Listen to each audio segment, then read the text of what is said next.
TV 84 ਉੱਤੇ programme ਖਬਰ ਦੀ ਖਬਰ ਦੇਖ ਰਹੇ ਸਾਰੇ ਦਰਸ਼ਕਾਂ ਨੂੰ ਮੈਂ ਸਰਬਜੀਤ ਸਿੰਘ ਘੁਮਾਣ ਫਤਿਹ ਅਰਜ ਕਰਦਾ ਹਾਂ ਜੀ। ਵਾਹਿਗੁਰੂ ਜੀ ਕਾ ਖਾਲਸਾ, ਵਾਹਿਗੁਰੂ ਜੀ ਕੀ ਫਤਿਹ।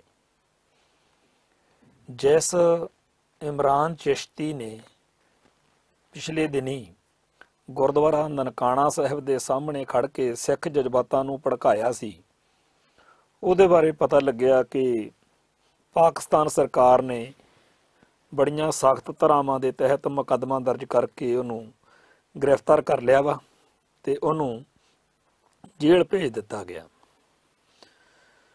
ਤੇ ਜਿਸ ਵਕਤ ਇਹ ਖਬਰ ਪੰਜਾਬ ਦੇ ਵਿੱਚ ਜਾਂ ਦੁਨੀਆ ਭਰ ਦੇ ਵਿੱਚ ਬੈਠੇ ਸਿੱਖਾਂ ਨੇ ਸੁਣੀ ਆ, ਜਿਹਨੇ ਵੀ ਇਸ ਗੱਲ ਨੂੰ ਦੇਖਿਆ ਕਰਿਆ, ਉਹਨਾਂ ਨੇ ਸਾਰਿਆਂ ਨੇ ਇਹ ਗੱਲ ਜ਼ਿਹਨ ਵਿੱਚ ਮੱਲੋ ਮੱਲੀ ਆਈ ਆ ਕਿ ਜੇ ਕਿਤੇ ਇਹ ਸ਼ਖਸ ਭਾਰਤ ਵਿੱਚ ਹੁੰਦਾ ਤੇ ਹਿੰਦੂ ਹੁੰਦਾ, ਹੁਣ ਨੂੰ ਇਹਨੂੰ ਗਨਮੈਨ ਮਿਲੇ ਹੋਣੇ ਸੀਗੇ ਤੇ ਪੂਰੇ ਨਜ਼ਾਰੇ ਨਾਲ ਇਸ ਬੰਦੇ ਨੇ ਮੌਜਾਂ ਲੁੱਟਣੀਆਂ ਸੀ। ਇਸ ਗੱਲ ਦੀ ਗਵਾਹੀ ਹੈ ਜਿਹੜੀ ਉਹ ਕਿਤੋਂ ਹੋਰ ਜਾ ਕੇ ਲੈਣ ਦੀ ਲੋੜ ਨਹੀਂ ਹੈਗੀ। ਸਾਡੇ ਸਾਹਮਣੇ ਇੱਥੇ ਬੜੇ ਇਹੋ ਜਿਹੇ ਬੇਕਾਰ ਜਿਹੇ ਬੰਦੇ ਤੁਰੇ ਫਿਰਦੇ ਆ, ਜਿਨ੍ਹਾਂ ਨੇ ਅੱਡ-ਅੱਡ ਮੌਕਿਆਂ ਉੱਤੇ ਸਿੱਖ ਜਜ਼ਬਾਤਾਂ ਨੂੰ ਪਹਿਲਾਂ ਵੰਗਾਰਿਆ ਤੇ ਮੁੜ ਕੇ ਉਹਨਾਂ ਨੂੰ ਗਨਮੈਨ ਦਿੱਤੇ ਗਏ, ਸਹੂਲਤਾਂ ਦਿੱਤੀਆਂ ਗਈਆਂ ਤੇ ਉਹਨਾਂ ਦੀ ਬੱਲੇ ਬੱਲੇ ਜਿਹੜੀ ਆ ਉਹ ਕੀਤੀ ਗਈ। ਅੰਮ੍ਰਿਤਸਰ ਦੇ ਵਿੱਚ ਇੱਕ ਸੂਰੀ ਕਰਕੇ ਕੋਈ ਹਿੰਦੂ ਕੱਟੜਪੰਥੀ ਹੈ, ਜਿਹੜਾ ਹਰ ਸਾਲ 2-4 ਵਾਰੀ ਉਹਨੇ ਕੋਈ ਭਕਾਈ ਜੀ ਜ਼ਰੂਰ ਮਾਰਨੀ ਹੁੰਦੀ ਆ ਤੇ ਸਿੱਖ ਜਜ਼ਬਾਤਾਂ ਨੂੰ ਪੂਰਾ ਰੱਜ ਕੇ ਵਗਾਰਨਾ ਹੁੰਦਾ। ਜਾਣੀ ਕਿ ਜੇ ਕਿਤੇ ਉਹਦੀ ਗੱਲ ਸੁਣੀਏ ਸੂਰੀ ਦੀ ਤਾਂ ਆਪਾਂ ਨੂੰ ਲੱਗਦਾ ਹੈ ਵੀ ਜਿਹੜਾ ਕੁਛ ਇਮਰਾਨ ਚਿਸ਼ਤੀ ਨੇ ਨਨਕਾਣਾ ਸਾਹਿਬ ਦੇ ਸਾਹਮਣੇ ਖੜ ਕੇ ਕਿਹਾ ਉਹਦਾ ਕੁਛ ਵੀ ਨਹੀਂ। ਪਰ ਪਾਕਿਸਤਾਨ ਦੀ ਸਰਕਾਰ ਨੇ ਇਮਰਾਨ ਚਿਸ਼ਤੀ ਨੂੰ ਤਾਂ ਫੜ ਕੇ ਜੇਲ੍ਹ ਦੀਆਂ ਸਲਾਖਾਂ ਪਿੱਛੇ ਡੱਕ ਦਿੱਤਾ ਤੇ ਧਾਰਾਵਾਂ ਵੀ ਉਹ ਲਾਈਆਂ ਨੇ ਜਿਹਦੇ ਤਹਿਤ ਬੜੀ ਲੰਬੀ ਤੇ ਕਰੜੀ ਜਿਹੜੀ ਜੇਲ੍ਹ ਆ ਉਹ ਭੁਗਤਣੀ ਪੈ ਸਕਦੀ ਹੈ। ਪਰ ਇੱਧਰ ਪੰਜਾਬ ਵਿੱਚ ਜਾਂ ਭਾਰਤ ਵਿੱਚ ਕੀ ਆ ਕਿ ਉਹਨੂੰ ਗਨਮੈਨ ਮਿਲੇ ਹੋਏ ਨੇ ਤੇ ਉਹ ਜਿਵੇਂ ਕਹਿ ਦਈਏ ਵੀ VIP ਟਰੀਟਮੈਂਟ ਉਹਨੂੰ ਮਿਲ ਰਹੀ ਆ।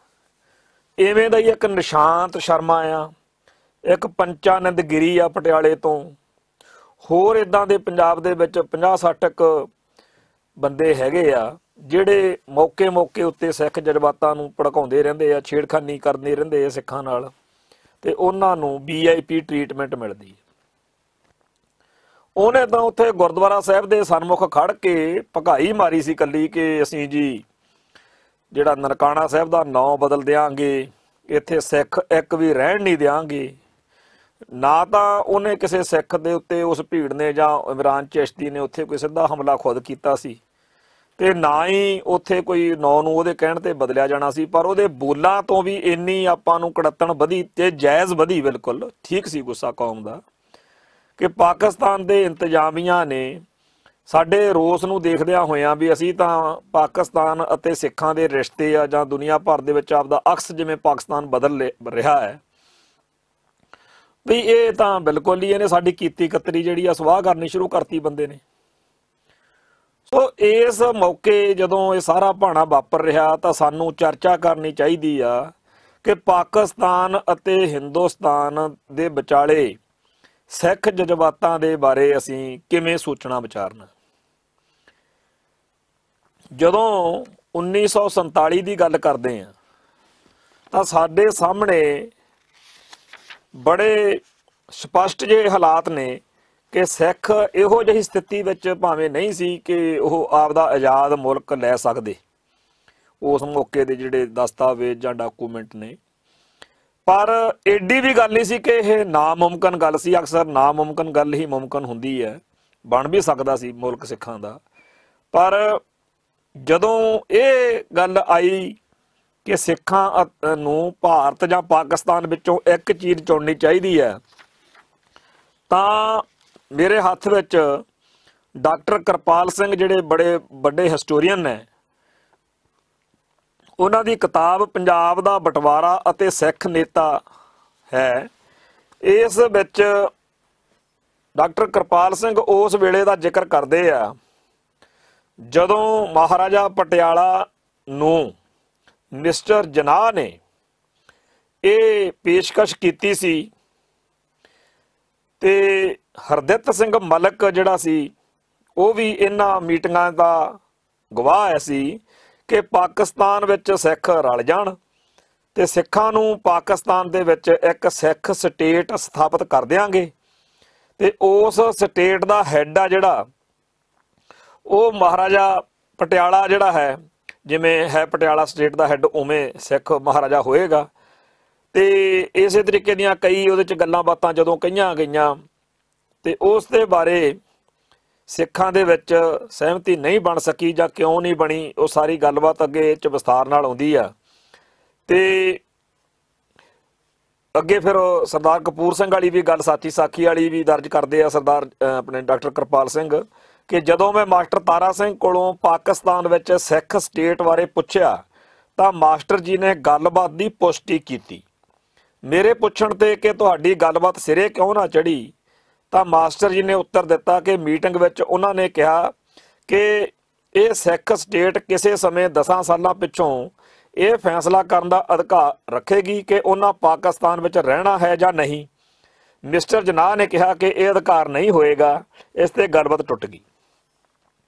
सो डॉक्टर कृपाल सिंह, मास्टर तारा सिंह, महाराजा पटियाला यादविंदर सिंह, हरदित सिंह मलिक समेत मिस्टर जनाह इस घटनाक्रम का हिस्सा रहे आ जदों सिख स्टेट जिहड़ी सी वो देण दी गल पाकिस्तान दे विच सिखां नूं चली ते जिहड़ी सिर्फ इस गल दे उत्ते टुट गई कि मास्टर तारा सिंह कहंदे भी जे कल कलाह नूं असीं अड्ड होना चाहे आज़ाद होना चाहिए। हुण इहो जी गल जिहड़ी सी भी आज़ाद होना चाहिए तां आज़ाद हो जांगे, वो तां सानूं हिंदुस्तान ने किहड़ा मन्नी सी,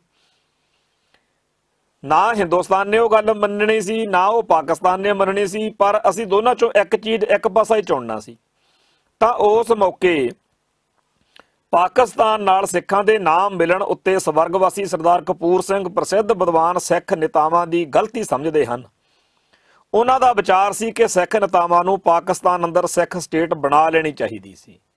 ये गल भी डॉक्टर कृपाल सिंह दे विचार ने। अगे जाके डॉक्टर कृपाल सिंह लिखते हैं कि ब्लू स्टार ऑपरेशन तो पिछों कई सिख नौजवान इसे धारणा दे हो गए, पर मेरा कहते डॉक्टर कृपाल सिंह दे बोलने अगे, पर मेरा सरदार कपूर सिंह नाल इस नुकते ते मत भेद रहा है। इस दे निम्नलिखित कारण हैं। आओ आपां हुण कारण जिहड़े डॉक्टर कृपाल सिंह जां होर बहुत सारे सिख इंटैलीजेंसी आ जिहड़ा सी साडा इंटलैक्चुअल सी ਉਹ ਕਿਵੇਂ ਸੋਚਦਾ ਸੀਗਾ, ਇਸ ਗੱਲ ਨੂੰ ਆਪਾਂ ਸਮਝੀਏ ਕਿ ਭਾਰਤ ਤੇ ਪਾਕਿਸਤਾਨ ਦੇ ਵਿੱਚ ਸਿੱਖਾਂ ਨੂੰ ਕੀ ਕਰਨਾ ਚਾਹੀਦਾ ਸੀ। ਉਹ ਕਹਿੰਦੇ ਸਿੱਖਾਂ ਦੇ ਗੁਰੂ ਗ੍ਰੰਥ ਸਾਹਿਬ, ਸਿੱਖ ਸਦਾਚਾਰ ਤੇ ਸਿੱਖ ਰਹੁ ਰੀਤੀ ਮੁਸਲਮਾਨਾਂ ਨਾਲੋਂ ਹਿੰਦੂਆਂ ਨਾਲ ਜ਼ਿਆਦਾ ਚੱਲ ਸਕਦੀ ਹੈ ਤੇ ਜ਼ਿਆਦਾ ਮੇਲ ਖਾਂਦੀ ਹੈ, ਵੀ ਇਸ ਕਰਕੇ ਸਾਨੂੰ ਹਿੰਦੁਸਤਾਨ ਨਾਲ ਰਹਿਣਾ ਚਾਹੀਦਾ। ਦੂਜਾ ਸੀਗਾ ਸਿੱਖ ਹਰ ਰੋਜ਼ 2 ਵੇਲੇ ਅਰਦਾਸ ਵਿੱਚ ਪੜ੍ਹਦੇ ਨੇ, ਜਿਨ੍ਹਾਂ ਬੰਦ ਕਟਵਾਏ, ਆਰਿਆਂ ਨਾਲ ਚਰਵਾਏ, ਪੁੱਠੀਆਂ ਖੱਲਾਂ ਲਹਾਈਆਂ, ਚਰਖੜੀਆਂ ਤੇ ਚਾੜੇ ਗਏ, ਸਿੱਖੀ ਨੂੰ ਕੇਸਾਂ ਸਵਾਸਾਂ ਨਾਲ ਨਿਭਾਇਆ, ਤਿੰਨਾਂ ਦੀ ਕਮਾਈ ਦਾ ਧਿਆਨ ਧਰ ਕੇ ਖਾਲਸਾ ਜੀ ਬੋਲੋ ਜੀ ਵਾਹਿਗੁਰੂ। ਕਹਿੰਦੇ 18ਵੀਂ ਸਦੀ ਵਿੱਚ ਹੋਏ ਜ਼ੁਲਮ ਸਿੱਖਾਂ ਨੇ ਭੁਲਾਏ ਨਹੀਂ ਤੇ ਅਤਿਆਚਾਰ ਮੁਸਲਮਾਨਾਂ ਵੱਲੋਂ ਹੋਏ ਸੀ ਤੇ ਫਿਰ ਵੀ ਹੋ ਸਕਦੇ ਸੀ। ਸਿੱਖਾਂ ਦੀ ਕਿਸਮਤ ਨੂੰ ਸਦੀਵੀ ਤੌਰ ਤੇ ਪਾਕਿਸਤਾਨ ਨਾਲ ਜੋੜਨਾ ਠੀਕ ਨਹੀਂ ਸੀ ਜਾਪਦਾ। ਇਹ ਉਹਨਾਂ ਦਾ ਦੂਜਾ ਨੁਕਤਾ। ਤੀਜਾ ਹੈਗਾ ਕਿ 1947 ਵਿੱਚ ਜ਼ਿਲ੍ਹਾ ਰਾਵਲਪਿੰਡੀ ਵਿੱਚ ਕਈ ਹਜ਼ਾਰ ਸਿੱਖ ਮੁਸਲਮਾਨਾਂ ਹੱਥੋਂ ਸ਼ਹੀਦ ਹੋਏ ਸੀ। ਕਿਸੇ ਮੁਸਲਿਮ ਲੀਗ ਦੇ ਲੀਡਰ ਨੇ ਸਿੱਖਾਂ ਨਾਲ ਹਮਦਰਦੀ ਨਹੀਂ ਵਿਖਾਈ ਸੀ ਤੇ ਨਾ ਹੀ ਉਹਨਾਂ ਕੀਤੇ ਜ਼ੁਲਮਾਂ ਬਾਰੇ ਅਫਸੋਸ ਕੀਤਾ ਸੀ। ਸਿੱਖਾਂ ਨੂੰ ਨਿਸ਼ਚਾ ਹੋ ਗਿਆ ਕਿ ਉਹ ਮੁਸਲਮਾਨਾਂ ਦੇ ਫਿਰਕੂ ਰਾਜ ਥੱਲੇ ਨਹੀਂ ਰਹਿ ਸਕਦੇ। ਅੱਗੇ ਚੌਥਾ ਨੁਕਤਾ, ਪਾਕਿਸਤਾਨ ਬਣਨ ਪਿੱਛੋਂ ਜੋ ਸਲੂਕ ਅਹਿਮਦੀਆਂ ਨਾਲ ਕੀਤਾ ਗਿਆ, 1954 ਦੇ ਦੰਗਿਆਂ ਵਿੱਚ ਅਨੇਕਾਂ ਅਹਿਮਦੀਏ ਮਾਰੇ ਗਏ ਜੋ ਉਹਨਾਂ ਨੂੰ ਹੁਣ ਗੈਰ ਮੁਸਲਿਮ ਮੰਨਿਆ ਗਿਆ। ਉਹ ਇਹ ਸਿੱਧ ਕਰਦਾ ਹੈ ਕਿ ਸਿੱਖ ਪਾਕਿਸਤਾਨ ਵਿੱਚ ਸਤਿਕਾਰ ਨਾਲ ਨਹੀਂ ਰਹਿ ਸਕਦੇ। ਅੱਗੇ ਹੈਗਾ ਕਿ ਮਿਸਟਰ ਜਨਾਹ ਤੇ ਉਸ ਦੇ ਸਾਥੀਆਂ ਨੇ ਸਿੱਖਾਂ ਦੇ ਮਨ ਕਦੇ ਵੀ ਜਿੱਤਣ ਦੀ ਕੋਸ਼ਿਸ਼ ਨਹੀਂ ਕੀਤੀ। ਮਿਸਟਰ ਜਨਾਹ ਸਿੱਖਾਂ ਬਾਰੇ ਤੇ ਪੰਜਾਬ ਸਮੱਸਿਆ ਬਾਰੇ ਬਹੁਤ ਘੱਟ ਜਾਣਦਾ ਸੀ। ਮੂਨ, ਪੈਡਰਲ ਮੂਨ ਦੀ ਗੱਲ ਕਰ ਰਹੇ ਨੇ। ਪੈਡਰਲ ਮੂਨ ਨੇ ਠੀਕ ਹੀ ਲਿਖਿਆ ਹੈ ਕਿ ਮਿਸਟਰ ਜਨਾਹ ਨੂੰ ਸਿੱਖਾਂ ਬਾਰੇ ਓਨਾ ਹੀ ਪਤਾ ਸੀ ਜਿੰਨਾ ਚੇਬਰਲੈਨ ਨੂੰ ਚੈਕੋਸਲੋਵਾਕੀਆ ਬਾਰੇ। ਲਾਸਟ ਪੁਆਇੰਟ ਲਿਖਦੇ ਆ ਕਿ ਬਦਕਿਸਮਤੀ ਨਾਲ ਪੰਜਾਬੀ ਮੁਸਲਮਾਨਾਂ ਵਿੱਚ ਸਰ ਫਜ਼ਲ ਹੁਸੈਨ ਜਾਂ ਸਰ ਸਿਕੰਦਰ ਹਯਾਤ ਖਾਂ ਵਰਗੇ ਉੱਚ ਕੋਟੀ ਦਾ ਕੋਈ ਲੀਡਰ ਨਹੀਂ ਸੀ ਜਿਸ ਦੀ ਗੱਲ ਮਿਸਟਰ ਜਨਾਹ ਮੰਨ ਲੈਂਦਾ, ਜਾਂ ਜੋ ਸਿੱਖਾਂ ਦੀ ਰਾਜਸੀ ਸਮੱਸਿਆ, ਗੁਰਦੁਆਰਿਆਂ ਦੇ ਮਸਲੇ ਤੇ ਸਿੱਖ ਕਦਰਾਂ ਕੀਮਤਾਂ ਨੂੰ ਸਮਝਦਾ ਤੇ ਸਮਝਾ ਸਕਦਾ। ਹੁਣ ਇਹ ਜਿਹੜੇ ਨੁਕਤੇ ਡਾਕਟਰ ਕਿਰਪਾਲ ਸਿੰਘ ਨੇ ਦੱਸੇ ਆ ਕਿ ਸਾਨੂੰ ਇਹਨਾਂ ਨੁਕਤਿਆਂ ਕਰਕੇ ਪਾਕਿਸਤਾਨ ਨਾਲ ਨਹੀਂ ਸੀ ਜਾਣਾ ਚਾਹੀਦਾ ਤੇ ਨਹੀਂ ਗਏ ਤੇ ਭਾਰਤ ਨਾਲ ਰਹਿਣਾ ਚਾਹੀਦਾ ਸੀਗਾ, ਕਿਉਂਕਿ ਹਿੰਦੂਆਂ ਨਾਲ ਸਾਡਾ ਜਿਹੜਾ ਗੁਰੂ ਗ੍ਰੰਥ ਸਾਹਿਬ, ਸਿੱਖ ਸਦਾਚਾਰ, ਸਿੱਖ ਰਹੁ ਰੀਤੀ ਮੁਸਲਮਾਨਾਂ ਨਾਲੋਂ ਹਿੰਦੂਆਂ ਨਾਲ ਜ਼ਿਆਦਾ ਚੱਲ ਸਕਦੀ ਹੈ, ਜ਼ਿਆਦਾ ਮੇਲ ਖਾਂਦੀ ਹੈ। ਦੂਜਾ ਉਹਨੇ ਜ਼ੁਲਮਾਂ ਦੀ ਗੱਲ ਕੀਤੀ ਹੈ, ਜਿਹੜੀ ਹੈਗੀ ਆ ਗੱਲ ਜ਼ੁਲਮਾਂ ਦੀ ਕਿ ਮੁਸਲਮਾਨਾਂ ਨੇ ਜ਼ੁਲਮ ਕੀਤੇ, ਉਹਦੇ ਵਿੱਚ ਲਖਪਤ ਰਾਏ, ਜਸਪਤ ਰਾਏ, ਗੰਗੂ, ਚੰਦੂ ਤੇ ਹੋਰ ਮੁਸਲਮਾਨਾਂ ਦੇ ਨਾਲ ਨਿਭ ਕੇ ਜਿਹੜੇ 22 ਧਾਰ ਦੇ ਹਿੰਦੂ ਪਹਾੜੀ ਰਾਜੇ, ਇਹ ਸਾਰੇ ਜ਼ੁਲਮ ਵੀ ਉਸੇ ਤਰੀਕੇ ਦੇ ਨੇ ਜਿਹੋ ਜਿਹੇ ਪਿਛਲੇ ਸਦੀਆਂ ਦੇ ਵਿੱਚ ਮੁਸਲਮਾਨ ਹਾਕਮਾਂ ਨੇ ਕੀਤੇ ਹੈ। ਸੋ ਇਹ ਨੁਕਤਾ ਦੋਨਾਂ ਪੱਖਾਂ ਤੋਂ ਬਰਾਬਰ ਹੀ ਆ। ਜਿਹੋ ਜਿਹੇ ਜ਼ੁਲਮ ਮੁਸਲਮਾਨ ਹਾਕਮਾਂ ਨੇ ਕੀਤੇ ਕਰਾਏ, ਉਹੋ ਜਿਹੇ ਧੋਖੇ, ਉਹੋ ਜਿਹੇ ਜ਼ੁਲਮ ਹਿੰਦੂ ਪੱਖ ਤੋਂ ਵੀ ਹੋਏ ਨੇ। ਦੂਸਰਾ ਜਿਹੜਾ ਨੁਕਤਾ ਹੈਗਾ ਵੀ ਸਿੱਖ ਜਿਹੜਾ ਹੈ ਉਹਨਾਂ ਦਾ ਕੋਈ ਪੱਖ ਸਮਝਾਉਣ ਵਾਲਾ ਕੋਈ ਮੁਸਲਮਾਨ ਲੀਡਰ ਨਹੀਂ ਸੀ, ਜਾਂ ਹੋਰ ਇਹੋ ਜਿਹੀਆਂ ਗੱਲਾਂ ਕਈ ਜਿਹੜੇ ਨੁਕਤੇ 'ਚ ਉਠਾਏ ਗਏ ਨੇ, ਕੋਈ ਹਮਦਰਦੀ ਨਹੀਂ ਸੀ ਮੁਸਲਿਮ ਲੀਡਰਾਂ ਦੀ ਸਿੱਖਾਂ ਨਾਲ। ਇਹ ਸਾਰੀਆਂ ਗੱਲਾਂ ਦਾ ਜਵਾਬ ਇਸ ਨੁਕਤੇ 'ਚ ਪਿਆ ਕਿ ਇਹ ਸਾਡੀ ਆਪ ਦੀ ਡਿਪਲੋਮੈਟਿਕ ਕਮੀ ਆ ਕਿ ਅਸੀਂ ਦੂਜੇ ਨੂੰ ਆਪ ਦਾ ਪੱਖ ਸਮਝਾਉਣ ਵਿੱਚ ਅਸਮਰੱਥ ਹਾਂ ਕਿ ਸਾਡਾ ਨਜ਼ਰੀਆ, ਸਾਡਾ ਪੱਖ ਜਾਂ ਸਾਡਾ ਸਰੋਕਾਰ ਕੀ ਹੈ। ਹਾਂਜੀ, ਜਿਹੜਾ ਮੇਨ ਵੱਡਾ ਨੁਕਤਾ ਗਿਣਾਇਆ ਗਿਆ ਕਿ ਮੁਸਲਮਾਨਾਂ ਦੇ ਨਾਲ ਸਾਡਾ ਧਾਰਮਿਕ ਤੌਰ ਦੇ ਉੱਤੇ ਟਕਰਾਅ ਸੀ ਤੇ ਹਿੰਦੂ ਨਾਲ ਸੀ। ਹੁਣ 1947 ਤੋਂ ਬਾਅਦ ਜਿਹੜੇ ਹਾਲਾਤ ਬਣਨੇ ਸੀ, ਜਿਹੜੀ ਅਸਿਮੀਲੇਸ਼ਨ ਦਾ ਸ਼ਿਕਾਰ ਅਸੀਂ ਮੁਸਲਮਾਨਾਂ 'ਚ ਰਹਿ ਕੇ ਸ਼ਾਇਦ ਨਾ ਹੋ ਸਕਦੇ, ਕਿਉਂਕਿ ਮੁਸਲਮਾਨ ਦਾ ਸਪਸ਼ਟ ਪਤਾ ਹੋਣਾ ਸੀ, ਜਦੋਂ ਕਿਸੇ ਸਿੱਖ ਨੂੰ ਸਿੱਖੀ ਤਿਆਗ ਕੇ ਮੁਸਲਮਾਨ ਬਣਦੇ ਨੂੰ ਦੇਖਣਾ ਸੀ ਤਾਂ ਸਾਫ਼ ਪਤਾ ਲੱਗਣਾ ਸੀ। ਹੁਣ ਅਸੀਂ ਸਹਿਜੇ ਪਤਾ ਹੀ ਨਹੀਂ ਕਦੋਂ ਹਿੰਦੂ ਬਣ ਜਾਂਦੇ। ਸਿੱਖ ਧਰਮ ਬਿਲਕੁਲ ਹੋਰ ਗੱਲਾਂ ਕਹਿੰਦਾ ਕਹਾਉਂਦਾ ਤੇ ਹੋਰ ਮਰਿਆਦਾ, ਜਿਹੜੀ ਸਿੱਖੀ ਦੀ ਮਰਿਆਦਾ, ਉਹਦੇ ਵਿੱਚ ਬ੍ਰਾਹਮਣਵਾਦੀ ਕਰਮ ਕਾਂਡ ਦਾ ਕੋਈ ਥਾਂ ਨਹੀਂ। ਪਰ ਸਾਡੇ ਅਮਲ ਦੇ ਵਿੱਚ ਅਛੋਪਲੇ ਜੇ ਬੜੇ ਸੂਖਮ ਜਿਹੇ ਤਰੀਕੇ ਦੇ ਨਾਲ ਬ੍ਰਾਹਮਣਵਾਦੀ ਕਰਮ ਕਾਂਡ ਇਉਂ ਆ ਕੇ ਸ਼ਾਮਲ ਹੋ ਜਾਂਦਾ ਕਿ ਸਾਨੂੰ ਸਮਝ ਹੀ ਨਹੀਂ ਲੱਗਦੀ ਕਿ ਅਸੀਂ ਕਦੋਂ ਸਿੱਖੀ ਛੱਡ ਦਿੱਤੀ ਹੈ ਤੇ ਕਦੋਂ ਅਸੀਂ ਹਿੰਦੂ ਮਤ ਗ੍ਰਹਿਣ ਕਰ ਲਿਆ। ਜਦੋਂ ਅਸੀਂ ਇਸਲਾਮ ਵਾਲੀ ਕੋਈ ਗੱਲ ਕਰਦੇ ਕਰਾਉਣੇ ਹੋਣਾ ਸੀ ਤਾਂ ਸਾਨੂੰ ਸਾਫ਼ ਪਤਾ ਹੋਣਾ ਸੀ ਕਿ ਅਸੀਂ ਹੋਰ ਗੱਲ ਕਰਨ ਲੱਗੇ। ਜਿਹੜੀ ਸਾਂਝ, ਜਿਹੜੀ ਨੇੜਤਾ ਸਾਨੂੰ ਅੰਦਰੋਂ ਅੰਦਰੀ ਖੜੇ ਖੜੋਤੇ ਨੂੰ ਹੀ ਖਾ ਜਾਂਦੀ ਹੋਵੇ, ਜਿਵੇਂ ਸਿਉਂਕ ਹੁੰਦੀ ਆ, ਸਿਉਂਕ ਅੰਦਰੋਂ ਅੰਦਰੀ ਸਾਰਾ ਕੁਝ ਚਟਮ ਕਰ ਜਾਂਦੀ ਹੈ, ਢਾਂਚਾ ਖੜਾ ਰਹਿੰਦਾ ਚੀਜ਼ਾਂ ਦਾ। ਉਹ ਜਿਹੜੀ ਚੀਜ਼ ਸੀ ਉਹ ਸੀਗੀ ਸਾਡੇ ਲਈ ਉਸ ਵੇਲੇ ਹਿੰਦੂ। ਤੇ ਵਾਕਿਆ ਹੀ 1947 ਤੋਂ ਲੈ ਕੇ ਹੁਣ ਤੱਕ ਸਾਡੇ ਧਰਮ ਦਾ ਅੰਦਰੋਂ ਅੰਦਰੀ ਨਾਸ਼ ਮਾਰਨ ਦੇ ਲਈ ਇਸ ਸਿਉਂਕ ਨੇ ਜਿਵੇਂ ਸਾਡੇ ਧਰਮ ਨੂੰ ਖਰਾਬ ਕੀਤਾ, ਉਹ ਹੁਣ ਗੱਲ ਕੋਈ ਲੁਕੀ ਛਿਪੀ ਨਹੀਂ। ਪਰ ਮੁਸਲਮਾਨ ਦਾ ਹਮਲਾ ਜਿਹੜਾ ਸੀ ਉਹ 1947 ਤੋਂ ਪਹਿਲਾਂ, ਖਾਸ ਤੌਰ ਤੇ ਸਿੱਖਾਂ ਦੀਆਂ ਰਿਆਸਤਾਂ ਤੋਂ ਪਹਿਲਾਂ, ਗੁਰੂ ਕਾਲ ਤੋਂ ਲੈ ਕੇ ਸਿੱਖ ਰਿਆਸਤਾਂ ਬਣਨ ਤੱਕ ਜਿਹੜਾ ਚੱਲਿਆ, ਉਹਦੇ ਵਿੱਚ ਸਿੱਖ ਜਿਹੜਾ ਸੀ, ਜਦੋਂ ਵੀ ਜ਼ੁਲਮ ਹੋਇਆ ਸਿੱਖ ਉਹਦੇ 'ਚ ਮਜ਼ਬੂਤ ਹੋਇਆ। ਸਿੱਖੀ 'ਚ ਸਿੱਖਾਂ ਦਾ ਵਧੀਕੀਆਂ ਨਾਲ ਜਾਂ ਸਿੱਖਾਂ ਉੱਤੇ ਜ਼ੁਲਮਾਂ ਨਾਲ ਸਿੱਖੀ ਕਦੇ ਨਹੀਂ ਮਰੀ। ਪਤਾ ਨਹੀਂ ਸਾਡੇ ਧਰਮ ਨੂੰ ਕੀ ਬਖਸ਼ਿਸ਼ ਆ। ਹੋਣਗੀਆਂ ਉਹ ਕੌਮਾਂ ਵੀ ਜਿਨ੍ਹਾਂ ਦੇ ਉੱਤੇ ਜ਼ੁਲਮ ਹੋ ਜਾਣ, ਬੰਦੇ ਮਾਰੇ ਜਾਣ ਤੇ ਉਹ ਕੌਮਾਂ ਲੱਕ ਟੁੱਟ ਜਾਣ ਤੇ ਹਿੱਲਦੀਆਂ ਨਾ ਰਹਿਣ, ਹਿੱਲਣ ਜੋਗੀਆਂ ਨਾ ਰਹਿਣ ਮੁੜ ਕੇ। ਸਾਡਾ ਤਾਂ ਪਤਾ ਨਹੀਂ ਗੁਰੂ ਪਾਤਸ਼ਾਹ ਨੇ ਕੀ ਬਖਸ਼ਿਸ਼ ਕੀਤੀ ਆ। ਅਸੀਂ ਜਦੋਂ ਸਾਨੂੰ ਕਈ ਹਿੰਦੂਆਂ ਵਾਂਗੂ ਤਾਂ ਮਾਰਿਆ ਜਾ ਸਕਦਾ, ਜਿਵੇਂ ਹਿੰਦੂ ਤਵਾ ਅੰਦਰੋਂ ਅੰਦਰੀ ਖੋਰਾ ਲਾ ਰਿਹਾ, ਅਸਿਮੀਲੇਸ਼ਨ ਹੋ ਰਹੀ ਹੈ ਸਾਡੀ। ਪਰ ਇਹ ਜਿਹੜਾ ਉਹ ਜਜ਼ਬ ਕਰ ਲੈਣਾ ਨਾ ਖੜੇ ਖੜੋਤੇ ਨੂੰ, ਉਹ ਚੀਜ਼ ਤਾਂ ਸਾਨੂੰ ਹਮਲਾ ਸਾਡੇ ਤੇ ਕਾਰਗਰ ਹੋ ਗਿਆ ਜਾਂ ਹੋਇਆ ਹੀ ਆ।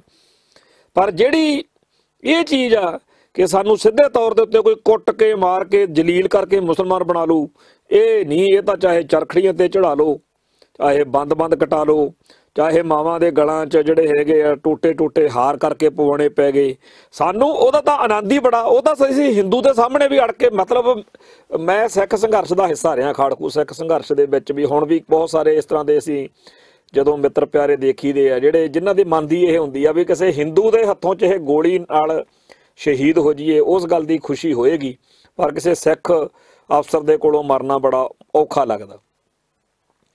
ਸੋ ਜਿਹੜਾ ਉਸ ਮੌਕੇ ਇਹ ਭਾਣਾ ਵਾਪਰਿਆ ਕਿ ਅਸੀਂ ਹਿੰਦੂ ਵੱਲ ਜ਼ਿਆਦਾ ਉਲਾਰ ਹੋ ਗਏ ਤੇ ਮੁਸਲਮਾਨ ਵਾਲੇ ਪਾਸਿਓਂ ਅਸੀਂ ਬਿਲਕੁਲ ਹੀ ਕੱਟ ਲਾ ਲਿਆ।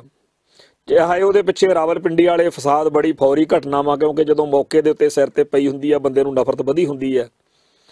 ਪਰ ਇਹ ਗੱਲ ਵੀ ਆਪਾਂ ਨੂੰ ਮੰਨਣੀ ਪਊਗੀ ਕਿ ਭਾਰਤ ਨਾਲ ਜੇ ਨਾ ਰਲਦੇ ਤਾਂ ਆਪਾਂ ਨੂੰ ਹਿੰਦੂ ਦਾ ਕੋਝਾ ਪੱਖ ਨਹੀਂ ਸੀ ਪਤਾ ਲੱਗਣਾ। ਮੈਂ 1947 ਦੀ ਗਲਤੀ ਨੂੰ ਇੱਕ ਲੈਸਨ ਦੇਣ ਵਾਲੀ ਗੱਲ ਹਮੇਸ਼ਾ ਕਹਿੰਦਾ। ਹੋ ਸਕਦਾ ਮੇਰੇ ਨਾਲ ਸਾਡੇ ਭਾਈਚਾਰੇ ਦਾ ਵੱਡਾ ਹਿੱਸਾ ਸਹਿਮਤ ਨਾ ਹੋਵੇ, ਪਰ ਮੈਂ ਇਹ ਸਦਾ ਹੀ ਕਿਹਾ ਔਰ ਬਾਰ-ਬਾਰ ਕਿਹਾ ਕਿ ਜੇਕਰ ਅਸੀਂ 1947 ਮੌਕੇ ਹਿੰਦੂ ਨਾਲ ਨਾ ਰਲਦੇ ਨਾ, ਸਾਡੇ ਮਨ ਵਿੱਚ ਭੁਲੇਖਾ ਰਹਿ ਜਾਣਾ ਸੀ ਵੀ ਮੁਸਲਮਾਨ ਤਾਂ ਮਾੜੇ ਅਖਣੀ ਸਿੱਖ ਬੜੇ ਵਧੀਆ ਵਾ। ਜੇ ਸਾਡੇ ਨਾਲ 1947 ਤੋਂ ਬਾਅਦ ਕੋਈ ਜ਼ੁਲਮ ਕੋਈ ਵਧੀਕੀ ਹੁੰਦੀ ਪਾਕਿਸਤਾਨ ਦੇ ਵਿੱਚ ਤਾਂ ਆਪਾਂ ਕਹਿਣਾ ਸੀਗਾ ਆਪਾਂ ਗਲਤੀ ਕਰ ਗਏ, ਮੁਸਲਮਾਨਾਂ ਨਾਲ ਰਲ ਕੇ ਹਿੰਦੂਆਂ ਨਾਲ ਹੀ ਰਲਣਾ ਸੀ ਤੇ ਹਿੰਦੂ ਬੜੇ ਵਧੀਆ ਸਿੱਧ ਹੋਣੇ ਸੀ। ਜਦੋਂ ਕਿ ਹੁਣ ਆਪਾਂ ਮੁਸਲਮਾਨਾਂ ਦਾ ਤਜਰਬਾ ਤਾਂ ਪਹਿਲਾਂ ਹੀ ਕਰੀ ਬੈਠੇ ਹਾਂ ਇਤਿਹਾਸ ਦੇ ਵਿੱਚ ਵੀ ਉਹਨਾਂ ਨੇ ਕਿੱਥੇ ਕਿੱਥੇ ਚੰਗਾ ਕੀਤਾ, ਕਿੱਥੇ ਕਿੱਥੇ ਮਾੜਾ ਕੀਤਾ। ਪਰ ਹਿੰਦੂ ਦਾ ਐਕਸਪੈਰੀਮੈਂਟ ਜਿਹੜਾ ਸੀਗਾ ਉਹ ਨਵਾਂ ਸਾਡੇ ਲਈ। ਆਜ਼ਾਦ ਤਾਂ ਹੋ ਹੀ ਜਾਣਾ, ਇਹ ਕਿੱਡੀ ਕਿ ਕਿਤੇ ਗੱਲ ਆ ਵੀ ਉਹ ਸਾਨੂੰ ਗੁਲਾਮ ਸਦਾ ਲਈ ਰੱਖ ਲੈਣਗੇ, ਆਜ਼ਾਦੀ ਤਾਂ ਮਿਲ ਹੀ ਜਾਣੀ ਹੁੰਦੀ ਆ, ਏਡੀ ਕੋਈ ਗੱਲ ਨਹੀਂ ਹੁੰਦੀ ਹੈਗੀ। ਟਾਈਮ ਵੱਧ ਘੱਟ ਲੱਗਦਾ ਹੁੰਦਾ, ਕੌਮਾਂ ਜਦੋਂ ਮਿਥ ਲੈਂਦੀਆਂ ਨੇ ਨਾ ਫਿਰ ਕੌਮਾਂ ਗੁਲਾਮ ਨਹੀਂ ਰਹਿੰਦੀਆਂ ਹੁੰਦੀਆਂ। ਤਾਂ 1984 ਨੇ ਸਿੱਖਾਂ ਨੂੰ ਉਸ ਹਾਲਤ ਵੱਲ ਧੱਕ ਦਿੱਤਾ ਵਾ ਜਿੱਥੇ ਉਹ ਸੰਘਰਸ਼ ਜਿਹੜਾ ਆਜ਼ਾਦੀ ਦਾ ਹੈ ਉਹ ਉੱਚਾ ਨੀਵਾਂ ਤਾਂ ਹੋ ਸਕਦਾ, ਕਦੇ ਘਟ ਗਿਆ, ਕਦੇ ਵੱਧ ਗਿਆ, ਕਦੇ ਤੇਜ਼ ਹੋ ਗਿਆ, ਕਦੇ ਠੰਡਾ ਹੋ ਗਿਆ, ਪਰ ਇਹ ਸੰਘਰਸ਼ ਲਗਾਤਾਰ ਚੱਲਦਾ ਰਹੂਗਾ। ਕਦੇ ਬੰਦੇ ਉਹ 'ਚ 10 ਹੋ ਸਕਦੇ ਆ, ਕਦੇ 100, ਕਦੇ 1000, ਕਦੇ ਲੱਖ, ਕਦੇ 10 ਲੱਖ, ਕਦੇ 1 ਕਰੋੜ, ਕਦੇ ਵੱਧ, ਪਰ ਸੰਘਰਸ਼ ਜਿਹੜਾ ਹੈ ਉਹ ਸਦੀਵ ਹੀ ਆਪਦੀ ਚਾਲ ਚੱਲਦਾ ਰਹੂਗਾ। ਹੁਣ ਗੱਲ ਆ ਜਾਂਦੀ ਆ ਇਹ ਕਿ 1947 ਤੋਂ ਬਾਅਦ ਉਸ ਹਿੰਦੂ ਨੇ ਜਾਂ ਇੰਡੀਆ ਨੇ ਸਿੱਖਾਂ ਨਾਲ ਕੀ ਕੀਤਾ, ਜਿਹਦੇ ਵਿੱਚ ਆਪਾਂ ਇਹ ਮੰਨ ਕੇ ਨਾਲ ਤੁਰੇ ਸੀ ਕਿ ਮੁਸਲਮਾਨ ਤਾਂ ਸਾਰੇ ਹੀ ਮੱਸੇ ਰੰਗੜ ਹੋਣੀ ਆ, ਪਾਕਿਸਤਾਨੀ ਆ ਜਿਹੜੇ, ਉਹਨਾਂ 'ਚ ਤਾਂ ਸਾਰਿਆਂ 'ਚੋਂ ਮੱਸਾ ਰੰਗੜ ਹੀ ਦਿਖਦਾ ਸੀ ਆਪਾਂ ਨੂੰ। ਤੇ ਜਿਹੜੇ ਹਿੰਦੂ ਨੇ ਇਹ ਸਾਰੇ ਹੀ ਦੀਵਾਨ ਟੋਡਰ ਮੱਲ, ਦੀਵਾਨ ਕੌੜਾ ਮੱਲ ਤੇ ਭਲੇ ਭਲੇ ਹਿੰਦੂ ਨੇ ਵੀ ਹਿੰਦੂ ਤਾਂ ਬਹੁਤ ਚੰਗੇ ਨੇ ਤੇ ਗੁਰੂ ਸਾਹਿਬ ਦੇ ਨਾਲ ਭਾਈ ਮਤੀ ਦਾਸ ਸਤੀ ਦਾਸ ਦੇ ਵਾਰਸ ਨੇ। ਇਹ ਤਾਂ ਆਪਾਂ ਨੂੰ ਬਾਅਦ 'ਚ ਇਹਨਾਂ ਨੇ ਰੰਗ ਦਿਖਾਇਆ ਨਾ ਵੀ ਭਾਈ ਇਹ ਗੰਗੂ ਤੇ ਚੰਦੂ ਦੇ ਵਾਰਸ ਵੀ ਨੇ, ਇਹ ਲਖਪਤ ਰਾਏ ਦੇ ਵਾਰਸ ਵੀ ਨੇ। ਹਿੰਦੂ ਨੇ ਇਹ ਰੰਗ ਵੀ ਦਿਖਾਇਆ ਆਪਾਂ ਨੂੰ। ਤੇ ਇਹ ਜਦੋਂ ਰੰਗ ਆਪਾਂ ਦੇਖ ਲਿਆ, ਨਾਲ ਦੀ ਨਾਲ ਆਪਾਂ ਨੂੰ ਇੱਕ ਰੰਗ ਹੋਰ ਵੀ ਮੰਨਣਾ ਚਾਹੀਦਾ ਵੀ ਧਰਤੀ ਉੱਤੇ ਹੈਗਾ, ਐਵੇਂ ਹਿੰਡ ਨਾ ਕਰੀਏ। ਮੁਸਲਮਾਨਾਂ ਦੇ ਵਿੱਚ ਵੀ ਪੀਰ ਬੁੱਧੂ ਸ਼ਾਹ ਦੇ ਵਾਰਸ, ਭਾਈ ਮਰਦਾਨਾ ਜੀ ਦੇ ਵਾਰਸ, ਭਾਈ ਗਨੀ ਖਾਨ ਨਵੀ ਖਾਨ ਦੇ ਵਾਰਸ ਵੀ ਉਵੇਂ ਹੀ ਨੇ ਜਿਵੇਂ ਮੱਸੇ ਰੰਗੜ ਦੇ ਵਾਰਸ ਹੈਗੇ। ਚੰਗੇ ਤੋਂ ਚੰਗਾ ਬੰਦਾ ਮੁਸਲਮਾਨਾਂ 'ਚ ਮਿਲ ਸਕਦਾ, ਮਾੜੇ ਤੋਂ ਮਾੜਾ ਮਿਲ ਸਕਦਾ, ਬਾਕੀ ਰਾਜਨੀਤਿਕ ਹਾਲਾਤ ਹੁੰਦੇ ਆ। ਅੱਜ ਇਮਰਾਨ ਖਾਨ ਨੇ ਇਹ ਦੁਨੀਆ ਭਰ ਨੂੰ ਮੈਸੇਜ ਦੇਣਾ ਸ਼ੁਰੂ ਕੀਤਾ ਹੋਇਆ ਔਰ ਲੋਕ ਉਸ ਮੈਸੇਜ ਨੂੰ ਸੁਣ ਵੀ ਰਹੇ ਆ, ਸਮਝ ਵੀ ਰਹੇ ਨੇ। ਜਿਵੇਂ ਹੁਣ ਅਮਰੀਕਾ ਨੇ ਇਰਾਕ ਦੇ ਉੱਤੇ ਅਟੈਕ ਕੀਤਾ ਤਾਂ ਉੱਥੇ ਵੀ ਇਹ ਗੱਲ ਉਹਨਾਂ ਨੇ ਕਹੀ ਕਿ ਅਸੀਂ ਕਿਸੇ ਲੜਾਈ ਦੇ ਵਿੱਚ ਸ਼ਾਮਲ ਨਹੀਂ ਹੋਣਾ। ਤਾਂ ਜਿਹੜਾ ਪਾਕਿਸਤਾਨ ਦਾ ਇੱਕ ਸਟੇਟਸ, ਇੱਕ ਅਕਸ ਹੁਣ ਤੋਂ ਪਹਿਲਾਂ ਰਿਹਾ, ਉਹਨੂੰ ਬਦਲਣ ਦੇ ਲਈ ਇਮਰਾਨ ਖਾਨ ਦੀ ਸਰਕਾਰ ਜਿਵੇਂ ਜ਼ੋਰ ਲਾ ਰਹੀ ਹੈ, ਉਹਦੇ ਵਿੱਚ ਅਸੀਂ ਦੇਖਿਆ ਕਿ ਕਰਤਾਰਪੁਰ ਦਾ ਲਾਂਘਾ ਜਿਹੜਾ ਸੀ ਉਹ ਜਦੋਂ ਖੋਲ੍ਹਣ ਦੀ ਗੱਲ ਆਈ ਤਾਂ ਪੂਰੇ ਇੰਡੀਆ ਦੀਆਂ ਚੀਕਾਂ ਪੈ ਗਈਆਂ ਵੀ ਹਾਏ, ਇਹਦੇ ਨਾਲ ਤਾਂ ਸਿੱਖਾਂ ਦੇ ਮਨਾਂ ਦੇ ਵਿੱਚੋਂ ਪਾਕਿਸਤਾਨ ਅਤੇ ਪਾਕਿਸਤਾਨੀ ਮੁਸਲਮਾਨਾਂ ਦੇ ਖਿਲਾਫ ਨਫ਼ਰਤ ਬੜੀ ਘਟ ਜੂਗੀ। ਸੋ ਇਸ ਗੱਲ ਲਈ ਫਿਰ ਡਿਊਟੀ ਲਾਈ ਗਈ ਆਪਦੇ ਕਰਿੰਦਿਆਂ ਦੀ। ਬੜੇ ਲੋਕਾਂ ਨੂੰ ਭਗਾਈ ਮਹਿਕਮੇ ਨੂੰ ਚਾਲੂ ਕੀਤਾ ਗਿਆ ਔਰ ਪਿਛਲੇ 2 ਸਾਲਾਂ ਤੋਂ ਲਗਾਤਾਰ ਬਕਵਾਸ ਜਿਹੜੀ ਆ ਉਹ ਅਸੀਂ ਸੁਣ ਰਹੇ ਹਾਂ। ਤੇ ਕਈ ਇਹੋ ਜਿਹੇ ਟਾਊਟ ਤੇ ਕੈਟ ਜਿਹੜੇ ਆ ਉਹ ਸਰਗਰਮ ਕੀਤੇ ਹੋਏ ਨੇ ਜਿਨ੍ਹਾਂ ਨੇ ਆਉਣ ਵਾਲੇ ਦਿਨਾਂ ਦੇ ਵਿੱਚ ਇਹੋ ਜਿਹੀਆਂ ਵਾਰਦਾਤਾਂ ਵੀ ਕਰਨੀਆਂ ਕਰਾਉਣੀਆਂ ਨੇ ਜਿਹਦੇ ਨਾਲ ਅਖੀਰ ਤੇ ਸਿੱਖ ਆਪ ਕਹਿੰਦੇ ਫਿਰਨ ਵੀ ਕਰਤਾਰਪੁਰ ਦਾ ਲਾਂਘਾ ਬੰਦ ਹੀ ਕਰ ਦਿਓ। ਇਹ ਜਿਹੜੀ ਕਰਤੂਤ ਆ ਇਹ ਭਾਰਤੀ ਖੁਫੀਆ ਏਜੰਸੀਆਂ ਇਹੋ ਜਿਹੀਆਂ ਪਹਿਲੋਂ ਵੀ ਆਪਰੇਸ਼ਨ ਇਹੋ ਜਿਹੇ ਬੜੇ ਚਲਾਉਂਦੀਆਂ ਰਹੀਆਂ ਹੋਣੀਆਂ ਨੇ, ਪਰ ਪਹਿਲੋਂ ਇੰਨਾ ਸਿੱਖ ਜਗਤ ਵੋਕਲ ਨਹੀਂ ਸੀ, ਬੋਲਦਾ ਨਹੀਂ ਸੀ, ਡਰਦਾ ਸੀ ਸਗੋਂ ਤੇ ਕੁਝ ਗੱਲਾਂ ਦੇ ਫਰਕ ਪਏ ਨੇ, ਖਾਸ ਤੌਰ ਦੇ ਉੱਤੇ 1984 ਤੋਂ ਬਾਅਦ ਜਿਹੜੀ ਹੁਣ ਜਵਾਨ ਹੋ ਰਹੀ ਆ ਪੀੜ੍ਹੀ, ਖੁਦ ਅਸੀਂ ਇਸ ਡਰ ਦਾ ਸ਼ਿਕਾਰ ਰਹੇ ਹਾਂ ਵੀ ਪਾਕਿਸਤਾਨੀਆਂ ਦੀ ਜਾਂ ਮੁਸਲਮਾਨਾਂ ਦੀ ਸਿਫਤ ਕਰਨ ਦੇ ਵਕਤ ਐਵੇਂ ਮਨ ਨੂੰ ਡਰ ਜਿਹਾ ਰਹਿੰਦਾ ਸੀ ਵੀ ਪਤਾ ਨਹੀਂ ਅਸੀਂ ਘੱਟ ਖਰੇ ਦੇਸ਼ ਦੇ ਗਦਾਰ ਹੋ ਜਾਵਾਂਗੇ। ਹਾਲਾਂਕਿ ਇਹ ਗੱਲ ਗਰੰਟੀਸ਼ੁਦਾ ਹੈ ਕਿ 1947 ਤੋਂ ਲੈ ਕੇ ਹੁਣ ਤੱਕ ਜਦੋਂ ਵੀ ਕਿਤੇ ਲੋੜ ਪਈ ਹੈ, ਸਿੱਖਾਂ ਨੇ ਭਾਰਤ ਦੇ ਨਾਲ ਖੜ ਕੇ ਦਿਖਾਇਆ। ਚਾਹੇ ਚਾਈਨਾ ਨਾਲ ਖੜਕੀ ਭਾਰਤ ਦੀ, ਚਾਹੇ ਪਾਕਿਸਤਾਨ ਨਾਲ ਜੰਗਾਂ ਹੋਈਆਂ 61 ਜੋ ਵੀ 65 63 ਦੀਆਂ 71 ਦੀ ਹੋਈ ਹੈ, ਹਰ ਮੌਕੇ ਹਰ ਜੰਗ ਦੇ ਮੌਕੇ ਸਿੱਖਾਂ ਨੇ ਕੋਈ ਕਸਰ ਨਹੀਂ ਛੱਡੀ। ਪਰ ਭਾਰਤੀ ਹਕੂਮਤੀ ਤੰਤਰ ਇਹ ਤਾਂ ਕਹਿੰਦਾ ਵੀ ਤੁਸੀਂ ਸਾਡੇ ਕਿਰਾਏ ਤੇ ਫੌਜੀ ਹੋ, ਕਿਰਾਏ ਦੇ ਜਿਵੇਂ ਸਪਾਰੀ ਕਿਲਰ ਹੁੰਦੇ ਹੋ, ਸਾਡੇ ਕਹਿਣ ਤੇ ਚਾਈਨਾ ਨਾਲ ਲੜ ਪਓ, ਸਾਡੇ ਕਹਿਣ ਦੇ ਉੱਤੇ ਪਾਕਿਸਤਾਨੀਆਂ ਨਾਲ ਲੜ ਪਓ। ਪਰ ਤੁਸੀਂ ਜੇ ਕਹੋ ਵੀ ਇਹ ਮੁਲਕ ਤੁਹਾਡਾ ਜਾਂ ਤੁਸੀਂ ਇਸ ਮੁਲਕ ਦੇ ਬਰਾਬਰ ਦੇ ਹਿੱਸੇਦਾਰ ਹੋ, ਇਹੋ ਜਿਹੀ ਗੱਲ ਕੋਈ ਨਹੀਂ। ਤੇ ਜਦੋਂ ਤੁਹਾਡੇ ਧਰਮ ਨੂੰ ਮਿਟਾਉਣਾ, ਤੁਹਾਡੀ ਬੋਲੀ ਤੇ ਸੱਭਿਆਚਾਰ ਨੂੰ ਰੋਲਣਾ, ਉਦੋਂ ਫਿਰ ਕੋਈ ਲੋਕ ਲਿਹਾਜ਼ ਨਹੀਂ। 1971 ਦੀ ਜੰਗ ਮੌਕੇ ਜਨਰਲ ਸਵੇਗ ਸਿੰਘ ਨੇ ਹਥਿਆਰ ਛੁਟਾਏ ਨੇ। ਜਨਰਲ ਸਵੇਗ ਸਿੰਘ ਦੀ ਉਹ ਸਾਰੀ ਕਾਰਵਾਈ ਆ ਜਿਹਦੇ ਕਰਕੇ ਪਾਕਿਸਤਾਨੀ ਜਿਹੜੀ ਹਕੂਮਤ ਆ ਜਾਂ ਪਾਕਿਸਤਾਨੀ ਫੌਜ ਆ ਉਹਨੂੰ ਝੁਕਣਾ ਪਿਆ ਬੰਗਲਾਦੇਸ਼ ਦੀ ਜੰਗ 'ਚ। ਪਰ ਉਹਨੂੰ ਤਾਂ ਝੂਠੇ ਮੁਕੱਦਮੇ ਬਣਾ ਕੇ ਜੇਲ੍ਹ ਯਾਤਰਾ ਤੇ ਕਰ ਲਿਆਏ ਵੀ ਅਸੀਂ ਜੀ ਇਹਨੂੰ ਸਜ਼ਾ ਦਵਾਈਏ। ਤੇ ਜਨਰਲ ਸਵੇਗ ਸਿੰਘ ਦੀ ਥਾਂ ਦੇ ਉੱਤੇ ਕਿਸੇ ਲਾਲੇ ਭੋਲੇ ਜਿਹਨੂੰ ਖੜਾ ਕਰਕੇ ਉਹਦੇ ਨੰਬਰ ਬਣਾਉਣ ਤੌਰ 'ਤੇ ਵੀ ਇਹ ਬੜਾ ਹੈਗਾ।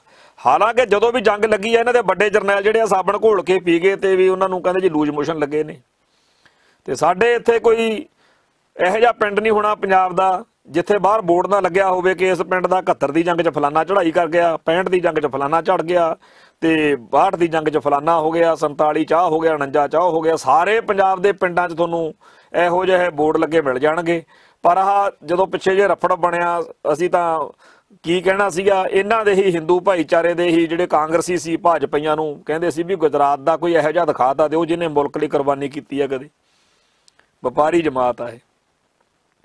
ਸੋ ਜਦੋਂ ਤਾਂ ਮੁਲਕ ਲਈ ਲੜਨਾ ਮਰਨਾ ਉਦੋਂ ਤਾਂ ਸਿੱਖ ਮੋਹਰੀ ਚਾਹੀਦਾ, ਤੇ ਜਦੋਂ ਸਿੱਖਾਂ ਦੇ ਲਈ ਕੁਝ ਕਰਨ ਕਰਾਉਣ ਦੀ ਵਾਰੀ ਆਉਂਦੀ ਆ ਉਦੋਂ ਕਹਿੰਦੇ ਆ ਜੀ ਸਿੱਖ ਤਾਂ ਜਰਾਇਮ ਪੇਸ਼ਾ ਵਾ।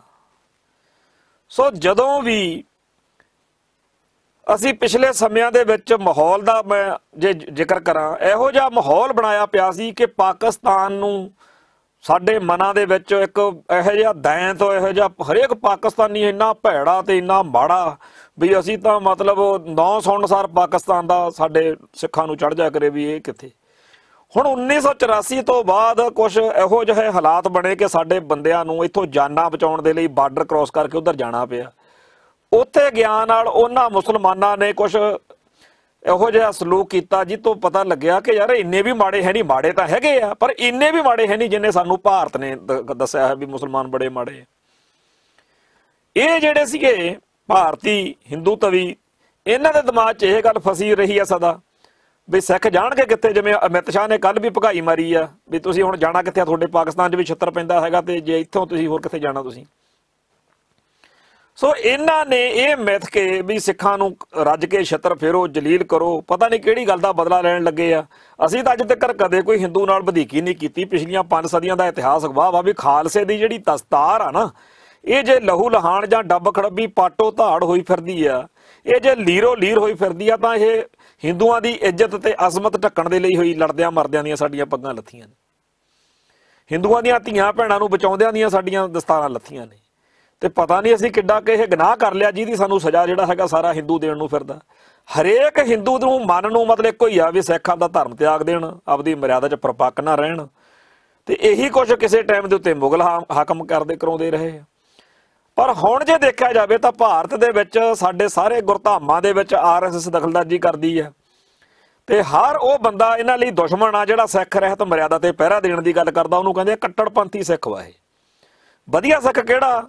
ਜਿਹੜਾ ਤਿਲਕ ਲਵਾਉਣ ਨੂੰ ਤਿਆਰ ਆ, ਜਿਹੜਾ ਟੱਲੀ ਖੜਕਾਉਣ ਨੂੰ ਤਿਆਰ ਆ, ਜਿਹੜਾ ਲਾਲ ਚੁੰਨੀ ਲੈ ਕੇ ਸ਼ੇਰਾਂ ਵਾਲੀ ਮਾਤਾ ਮੂਹਰੇ ਜਗਰਾਤਿਆਂ 'ਚ ਜੈ ਮਾਤਾ ਦੀ ਗਾਉਣ ਨੂੰ ਤਿਆਰ ਆ। ਜਿਹੜਾ ਸਿੱਖ ਸਾਬਤ ਸੂਰਤ ਆਪਦੇ ਧਰਮ 'ਚ ਪਰਪੱਕ ਵਾ, ਬਾਣੀ ਤੇ ਬਾਣੇ 'ਚ ਪਰਪੱਕ ਵਾ, ਉਹ ਬੜਾ ਮਾੜਾ ਲੱਗਦਾ। ਉਹਨੂੰ ਦੇਖ ਕੇ ਤਾਂ ਮਿਰਚਾਂ ਹੀ ਲੱਗਣ ਲੱਗ ਜਾਂਦੀਆਂ ਵੀ ਇਹ ਕਿੱਥੋਂ ਆ ਗਿਆ। ਸਿੱਖ ਚਾਹੀਦੇ ਆ ਪ੍ਰਕਾਸ਼ ਸਿੰਘ ਬਾਦਲ ਵਰਗੇ ਜਾਂ ਬਾਦਲ ਦੀ ਨੂੰਹ ਵਰਗੇ ਜਿਹੜੀ ਸ਼ਿਵਲਿੰਗ ਨੂੰ ਮੱਥੇ ਟੇਕੀ ਜਾਵੇ। ਸਿੱਖ ਚਾਹੀਦੇ ਨੇ ਅਕਾਲੀ ਦਲ ਦੇ ਲੀਡਰਾਂ ਵਰਗੇ ਜਿਹੜੇ ਜਦੋਂ ਮਤਲਬ ਮੈਂ ਕਈ ਵਾਰੀ ਇਹ ਗੱਲ ਕਹਿਣਾ ਹੁੰਦਾ ਔਰ ਸੱਚੀ ਗੱਲ ਆ, ਤੁਸੀਂ ਕਿਤੇ ਪ੍ਰਤਿਆ ਕੇ ਦੇਖ ਲਿਓ, ਜਦੋਂ ਜਗਰਾਤੇ ਹੁੰਦੇ ਆ ਨਾ ਉਹ ਜਗਰਾਤਾ ਕਰਨ ਵਾਲੇ ਜਿਹੜੇ ਵਿਚਾਰੇ ਨੇ ਗਰੀਬ, ਉਹ ਤਾਂ ਚਲੋ ਰੋਜੀ ਰੋਟੀ ਦਾ ਜੁਗਾੜ ਆ ਉਹਨਾਂ ਦਾ, ਉਹ ਟੈਂਪੂ ਉਹਨਾਂ ਦਾ 15 ਮਿੰਟ ਲੇਟ ਹੋ ਜਾਊ, ਅੱਧਾ ਘੰਟਾ ਲੇਟ ਹੋ ਜਾਊ, ਪਰ ਇਹ ਟਾਈਮ ਨਾਲ ਅਜੇ 8 ਵਜੇ ਦਾ ਟਾਈਮ ਆ ਤਾਂ 7:30 ਉੱਥੇ ਬੈਠੇ ਹੁੰਦੇ ਨੇ ਸਾਰੇ ਲਾਲ ਚੁੰਨੀਆਂ ਲੈ ਕੇ, ਤੇ ਢੋਲਕੀਆਂ ਤਬਲੇ ਖੜਕਾਉਣ ਨੂੰ ਵੀ ਜੈ ਮਾਤਾ ਦੀ ਕਰਨੀ ਹੈ। ਹੁਣ ਇਹੋ ਜਿਹੇ ਸਿੱਖ ਸਾਰੇ ਤਾਂ ਹੁਣ ਹੋ ਨਹੀਂ ਸਕਦੇ, ਸਾਰਿਆਂ ਦੀ ਤਾਂ ਗੈਰਤ ਮਰੀ ਨਹੀਂ ਹੋਈ ਨਾ, ਸਾਰੇ ਤਾਂ ਉਹੋ ਜਿਹੇ ਹੋ ਨਹੀਂ ਸਕਦੇ। ਮਾਤਾ ਦਾ ਮਾਲ ਕੋਈ ਤਾਂ ਕਲਗੀਧਰ ਦਾ ਲਾਲ ਹੁੰਦਾ ਹੀ ਹੈ, ਤੇ ਕਲਗੀਧਰ ਦੇ ਲਾਲਾਂ ਨੂੰ ਕੱਟੜਪੰਥੀ ਸਿੱਖ ਕਹਿ ਕੇ ਨਾਲੇ ਬਦਲ ਕੇ ਰਲ ਜਾਂਦੇ ਆ। ਕਾਂਗਰਸੀ ਸਿੱਖ, ਭਾਜਪਾਈ ਸਿੱਖ, ਭਾਰਤੀ ਮੁੱਖ ਧਾਰਾ ਨੂੰ ਮੱਥਾ ਟੇਕੀ ਬੈਠੇ ਸਿੱਖ ਤੇ ਨਾਲ ਹਿੰਦੂ ਕੱਟੜਪੰਥੀ, ਇਹ ਸਾਰੇ ਰਲ ਕੇ ਫਿਰ ਰੱਜ ਕੇ ਗਾਲਾਂ ਕੱਢਦੇ ਆ। ਜਿਵੇਂ ਹੁਣ ਆ ਪਿਛਲੇ 2-3 ਦਿਨ ਤੋਂ ਲੱਗੇ ਹੋਏ ਨੇ, ਵਿੱਚ ਹੀ ਸਰਸਾ, ਵਿੱਚ ਹੀ ਹੋਰ ਸਾਰੇ। ਔਰ ਇਹ ਸਾਰੀ ਜਿਹੜੀ ਜਨਸੰਖਿਆ ਹੈਗੀ ਆ, ਇਹਨਾਂ ਨੂੰ ਇੰਨੀਆਂ ਕੁ ਲਾਹਣਤਾਂ ਪੈ ਰਹੀਆਂ ਨੇ ਸੋਸ਼ਲ ਮੀਡੀਆ ਉੱਤੇ ਵੀ ਤੁਸੀਂ ਜਦੋਂ ਮੰਗੂ ਮੱਠ ਦੇ ਵਿੱਚ, ਜਗਨਨਾਥਪੁਰੀ ਦੇ ਵਿੱਚ, ਉੱਥੇ ਜਦੋਂ ਗੁਰਦੁਆਰਾ ਸਾਹਿਬ ਨੂੰ ਢਹਿ ਢੇਰੀ ਕੀਤਾ ਜਾ ਰਿਹਾ, ਤੁਸੀਂ ਉਦੋਂ ਕਿੱਥੇ ਸੀ? ਮਟਨ ਦਾ ਜਿਹੜਾ ਗੁਰਦੁਆਰਾ ਕਸ਼ਮੀਰ ਦੇ ਵਿੱਚ ਆ, ਗੁਰੂ ਨਾਨਕ ਪਾਤਸ਼ਾਹ ਦਾ ਸਥਾਨ ਆ, ਉਹ ਸਾਰਾ ਮੈਂ ਉੱਥੇ ਜਾ ਕੇ ਆਇਆ ਖੁਦ। ਉਹ ਉੱਥੇ ਬੜਾ ਉਹਨਾਂ ਨੇ ਸਾਰਾ ਬਾਹਮਣਾਂ ਨੇ ਕਬਜ਼ ਕੀਤਾ ਹੋਇਆ। ਤੇ ਇੱਧਰ ਗੁਰਦੁਆਰਾ ਡਾਂਗਮੌਰ ਸਾਹਿਬ ਆ, ਗੁਰਦੁਆਰਾ ਗਵਾਲੀਅਰ ਦੇ ਕਿਲੇ ਦੇ ਵਿੱਚ ਸੀ 6ਵੇਂ ਪਾਤਸ਼ਾਹ ਦਾ ਜਿੱਥੇ, ਫਿਰ ਗਿਆਨ ਗੋਦੜੀ ਸਾਹਿਬ, ਤੇ ਦਿੱਲੀ ਦੇ ਵਿੱਚ ਬੜੇ ਗੁਰਦੁਆਰੇ ਨੇ। ਔਰ ਸਾਰੇ ਭਾਰਤ ਵਿੱਚ ਘੱਟੋ ਘੱਟ 100 ਇਹੋ ਜਿਹਾ ਇਤਿਹਾਸਕ ਸਥਾਨ ਆ ਜਿਹੜਾ ਬਾਹਮਣਾਂ ਨੇ ਦੱਬ ਲਿਆ। ਅੱਛਾ, ਮੈਂ ਇਹ ਪੁੱਛਦਾ ਵੀ ਬਾਹਮਣਾਂ ਨੇ ਤਾਂ 100 ਦੱਬ ਲਿਆ, ਸਾਨੂੰ ਬਾਹਮਣ 1 ਜਾਂ 2 ਜਾਂ 5 ਸਥਾਨ ਸਿੱਖ ਪਾਕਿਸਤਾਨ ਦੇ ਵੀ ਦਿਖਾ ਦੇਣ ਵੀ ਜਿਹੜੇ ਮੁਸਲਮਾਨਾਂ ਨੇ ਦੱਬੇ ਹੋਏ ਨੇ। 2004 ਦੇ ਵਿੱਚ ਮੈਂ ਪਾਕਿਸਤਾਨ ਗਿਆ ਜਥੇ ਨਾਲ। ਮੈਂ ਜਿਹੜੀ ਪਹਿਲੋਂ ਗੱਲ ਕਰਦਾ ਸੀ ਕਿ 1984 ਤੋਂ ਬਾਅਦ ਖਾੜਕੂ ਲਹਿਰ ਦੇ ਮੌਕੇ ਸਿੱਖਾਂ ਦਾ ਪਾਕਿਸਤਾਨ 'ਚ ਜਾਣ ਆਉਣ ਦੇ ਨਾਲ ਕਈ ਗੱਲਾਂ ਦੇ ਭਰਮ ਟੁੱਟੇ ਆ। ਰਹਿੰਦੀ ਖੂੰਦੀ ਕਸਰ ਹੁਣ ਪਾਕਿਸਤਾਨ ਦੇ ਇਮਰਾਨ ਖਾਨ ਵਾਲੀ ਸਰਕਾਰ ਦੇ ਆਉਣ ਤੋਂ ਬਾਅਦ ਉਹਨਾਂ ਨੇ ਆਪਦਾ ਅਕਸ ਹੋਰ ਵੀ ਜ਼ਿਆਦਾ ਸੁਧਾਰਨ ਦੇ ਉੱਤੇ ਲੱਕ ਬੰਨਿਆ ਹੋਇਆ, ਔਰ ਪੂਰੀ ਮਿਹਨਤ ਕਰ ਰਹੇ ਨੇ, ਠੀਕ ਕਰ ਰਹੇ ਨੇ। ਤੀਜਾ ਇਹ ਹੋ ਗਿਆ ਕਿ ਜਿਹੜੇ ਸਾਡੇ ਬੰਦੇ ਰੋਜੀ ਰੋਟੀ ਦੇ ਚੱਕਰਾਂ ਦੇ ਵਿੱਚ ਕੈਨੇਡਾ, ਅਮਰੀਕਾ, ਇੰਗਲੈਂਡ ਗਏ, ਉੱਥੇ ਉਵੇਂ ਹੀ ਪਾਕਿਸਤਾਨ ਤੋਂ ਲੇਬਰ ਕਰਨ ਲਈ ਸਾਡੇ ਪਾਕਿਸਤਾਨੀ ਜਿਹੜੇ ਪੰਜਾਬੀ ਆ ਜਾਂ ਪਾਕਿਸਤਾਨ ਦੇ ਲੋਕ ਨੇ ਉਹ ਵੀ ਉੱਥੇ ਚਲੇ ਗਏ। ਔਰ ਬਾਹਰਲੇ ਮੁਲਕਾਂ ਦੇ ਵਿੱਚ ਇਕੱਠੇ ਜਦੋਂ ਰਹੇ, ਬੋਲੀ ਦੀ ਸਾਂਝ ਲਾ ਲਓ ਜਾਂ ਇੱਕ ਹੋਰ ਵਾ, ਇੱਧਰੋਂ ਜਿਹੜਾ ਗਿਆ ਹੋਇਆ ਉੱਜੜ ਕੇ ਲਾਹੌਰ ਦੇ ਆਲੇ ਦੁਆਲੇ ਕਿਸੇ ਪਿੰਡ 'ਚ ਰਹਿੰਦਾ ਹੋਵੇ, ਜਦੋਂ ਉਹਨੂੰ ਪਤਾ ਲੱਗਦਾ ਵੀ ਆ ਜਲੰਧਰ ਕੋਲ ਦੇ ਫਲਾਣੇ ਪਿੰਡ ਦੇ ਆ, ਤੇ ਉਹ ਘਰੇ ਆਪਦੇ ਫੋਨ ਕਰਕੇ ਆਪਦੇ ਦਾਦੇ ਨੂੰ ਪੁੱਛਦਾ, ਉੱਧਰਲਾ ਪਾਕਿਸਤਾਨੀ ਮੁਸਲਮਾਨ, ਵੀ ਮੇਰੇ ਕੋਲੇ ਸ਼੍ਰੀ ਸ਼ੰਕਰ ਕੋਲ ਦਾ ਇੱਕ ਇੱਥੇ ਸਿੱਖ ਵਾ ਤੇ ਉਹਦਾ ਪਿੰਡ ਫਲਾਨਾ। ਉਹ ਕਹਿੰਦਾ ਯਾਰ ਉਹਦਾ ਆਪਣਾ ਪਿੰਡ ਸੀ, ਬਜ਼ੁਰਗ ਕਹਿੰਦਾ ਮੈਂ ਤਾਂ ਉੱਥੋਂ ਉੱਠ ਕੇ ਆਇਆ, ਆਪਣੇ ਦਾਦੇ ਪੜਦਾਦੇ ਉੱਥੇ ਰਹਿੰਦੇ ਸੀ, ਆਹ ਸੀ ਫਲਾਨ ਸੀ। ਇੱਧਰ ਕਈ ਵਾਰੀ ਸਾਂਝ ਨਿਕਲ ਆਉਂਦੀ ਆ, ਉਹ ਆਪਦੇ ਉੱਥੇ ਦਾਦੇ ਨੂੰ ਬੁਲਾ ਲੈਂਦਾ, ਇੱਧਰੋਂ ਉਹ ਦਾਦੇ ਨੂੰ ਬੁਲਾ ਲੈਂਦਾ, ਤੇ ਦੋਨੇ ਜਾਣੇ ਇਕੱਠੇ ਹੋ ਜਾਂਦੇ। ਇੱਦਾਂ ਹੀ ਕਈ ਜਿਹੜੇ ਆ ਪੰਜਾਬ ਦੇ ਵਿੱਚ ਆਪਦੇ ਦਾਦੇ ਨੂੰ ਫੋਨ ਕਰਦੇ ਆ ਵੀ ਬਾਬਾ ਇੱਥੇ ਇੱਕ ਲਾਹੌਰ ਦੇ ਕੋਲੇ ਫਲਾਣੇ ਪਿੰਡ ਦੇ ਸ਼ੇਖੂਪੁਰੇ ਜ਼ਿਲ੍ਹੇ ਦੇ ਵਿੱਚ ਜਾਂ ਮਿੰਟ ਕੁਮਰੀ ਜਾਂ ਸਾਹੀਵਾਲ ਜਾਂ ਫਲਾਣੇ ਥਾਂ ਤੋਂ ਮੁਸਲਮਾਨ ਆ, ਤੇ ਮੇਰੇ ਨਾਲ ਉਹਦੀ ਬਣਦੀ ਬੜੀ ਆ। ਤੇ ਉਹ ਕਹਿੰਦਾ ਉਹਦਾ ਆਪਣਾ ਪਿੰਡ ਸੀ ਪਿਛਲਾ, ਇਹਦੋਂ ਨਾਲ ਫਲਾਨਾ ਪਿੰਡ ਸੀ, ਚੜ੍ਹਦੇ ਪਾਸੇ ਆਹ ਸੀ, ਉੱਥੇ ਆਹ ਹੁੰਦਾ ਸੀ। ਤੇ ਇਹ ਜਿਹੜੀਆਂ ਸਾਂਝਾਂ ਨੇ, ਇਹਨਾਂ ਸਾਂਝਾਂ ਨੇ, ਨੇੜਤਾਵਾਂ ਨੇ ਕਈ ਇਮੋਸ਼ਨ ਪੈਦਾ ਕਰਨੇ ਹੁੰਦੇ ਆ ਮਨੁੱਖ। ਚਲੋ ਠੀਕ ਆ, ਪਾਕਿਸਤਾਨੀਆਂ ਨਾਲ ਜਾਂ ਮੁਸਲਮਾਨਾਂ ਨਾਲ ਸਾਡੇ ਟਕਰਾਅ ਵੀ ਰਹਿਣੇ, ਲੜਦੇ ਭਿੜਦੇ ਵੀ ਰਵਾਂਗੇ, ਕੋਈ ਚੱਕਰ ਨਹੀਂ, ਪਰ ਆਹ ਵੀ ਗੱਲ ਹੈਗੀ ਆ ਕਿ ਮਨੁੱਖ ਵਾਂ, ਇਨਸਾਨੀਅਤ ਹੁੰਦੀ ਆ। ਤੋ ਇਹੋ ਜਿਹੇ ਚੱਕਰ ਦੇ ਵਿੱਚ ਸਾਂਝ ਵਧੀ। ਤੇ ਤੀਜਾ ਇੱਕ ਕੰਮ ਹੋਰ ਬੜਾ ਵਧੀਆ ਹੋਇਆ, ਉਹ ਪਤਾ ਨਹੀਂ ਕਿਵੇਂ ਹੋਇਆ, ਔਰ ਮੇਰੇ ਲਈ ਬੜੀ ਹੈਰਾਨੀ ਦੀ ਗੱਲ ਆ ਕਿ ਪਾਕਿਸਤਾਨ ਦੇ ਵਿੱਚ ਸਾਡੇ ਜਿਹੜੇ ਗੁਰਧਾਮ ਨੇ, ਗੁਰਦੁਆਰਾ ਸਾਹਿਬਾਨ ਦੀਆਂ ਇਮਾਰਤਾਂ ਸੀ, ਉਹ ਸਾਰੀਆਂ ਜਿਹੜੀਆਂ ਸੀ ਉਹਨਾਂ ਨੂੰ ਇਹ ਨਹੀਂ ਵੀ ਇਹਨੂੰ ਮਸਜਿਦ ਬਣਾ ਲਓ, ਇਹਨੂੰ ਢਾਹ ਕੇ ਇੱਥੇ ਆਹ ਕਰ ਲਓ। ਇੱਥੇ ਸਾਡੇ ਪੰਜਾਬ ਦੇ ਪਿੰਡਾਂ 'ਚ ਵੀ ਸੈਂਕੜੇ ਇਹੋ ਜਿਹੀਆਂ ਇਬਾਦਤਗਾਹਾਂ, ਈਦਗਾਹਾਂ ਜਾਂ ਜੋ ਵੀ ਇਹਨਾਂ ਦੀਆਂ ਖਾਨਗਾਹਾਂ, ਜੋ ਜਗ੍ਹਾਵਾਂ ਸੀਗੀਆਂ ਮੁਸਲਮਾਨਾਂ ਦੀਆਂ, ਉਹ ਵਕਫ ਬੋਰਡ ਦੇ ਹਵਾਲੇ ਖੁਦ ਲੋਕਾਂ ਨੇ ਹੱਸ ਕੇ ਕੀਤੀਆਂ।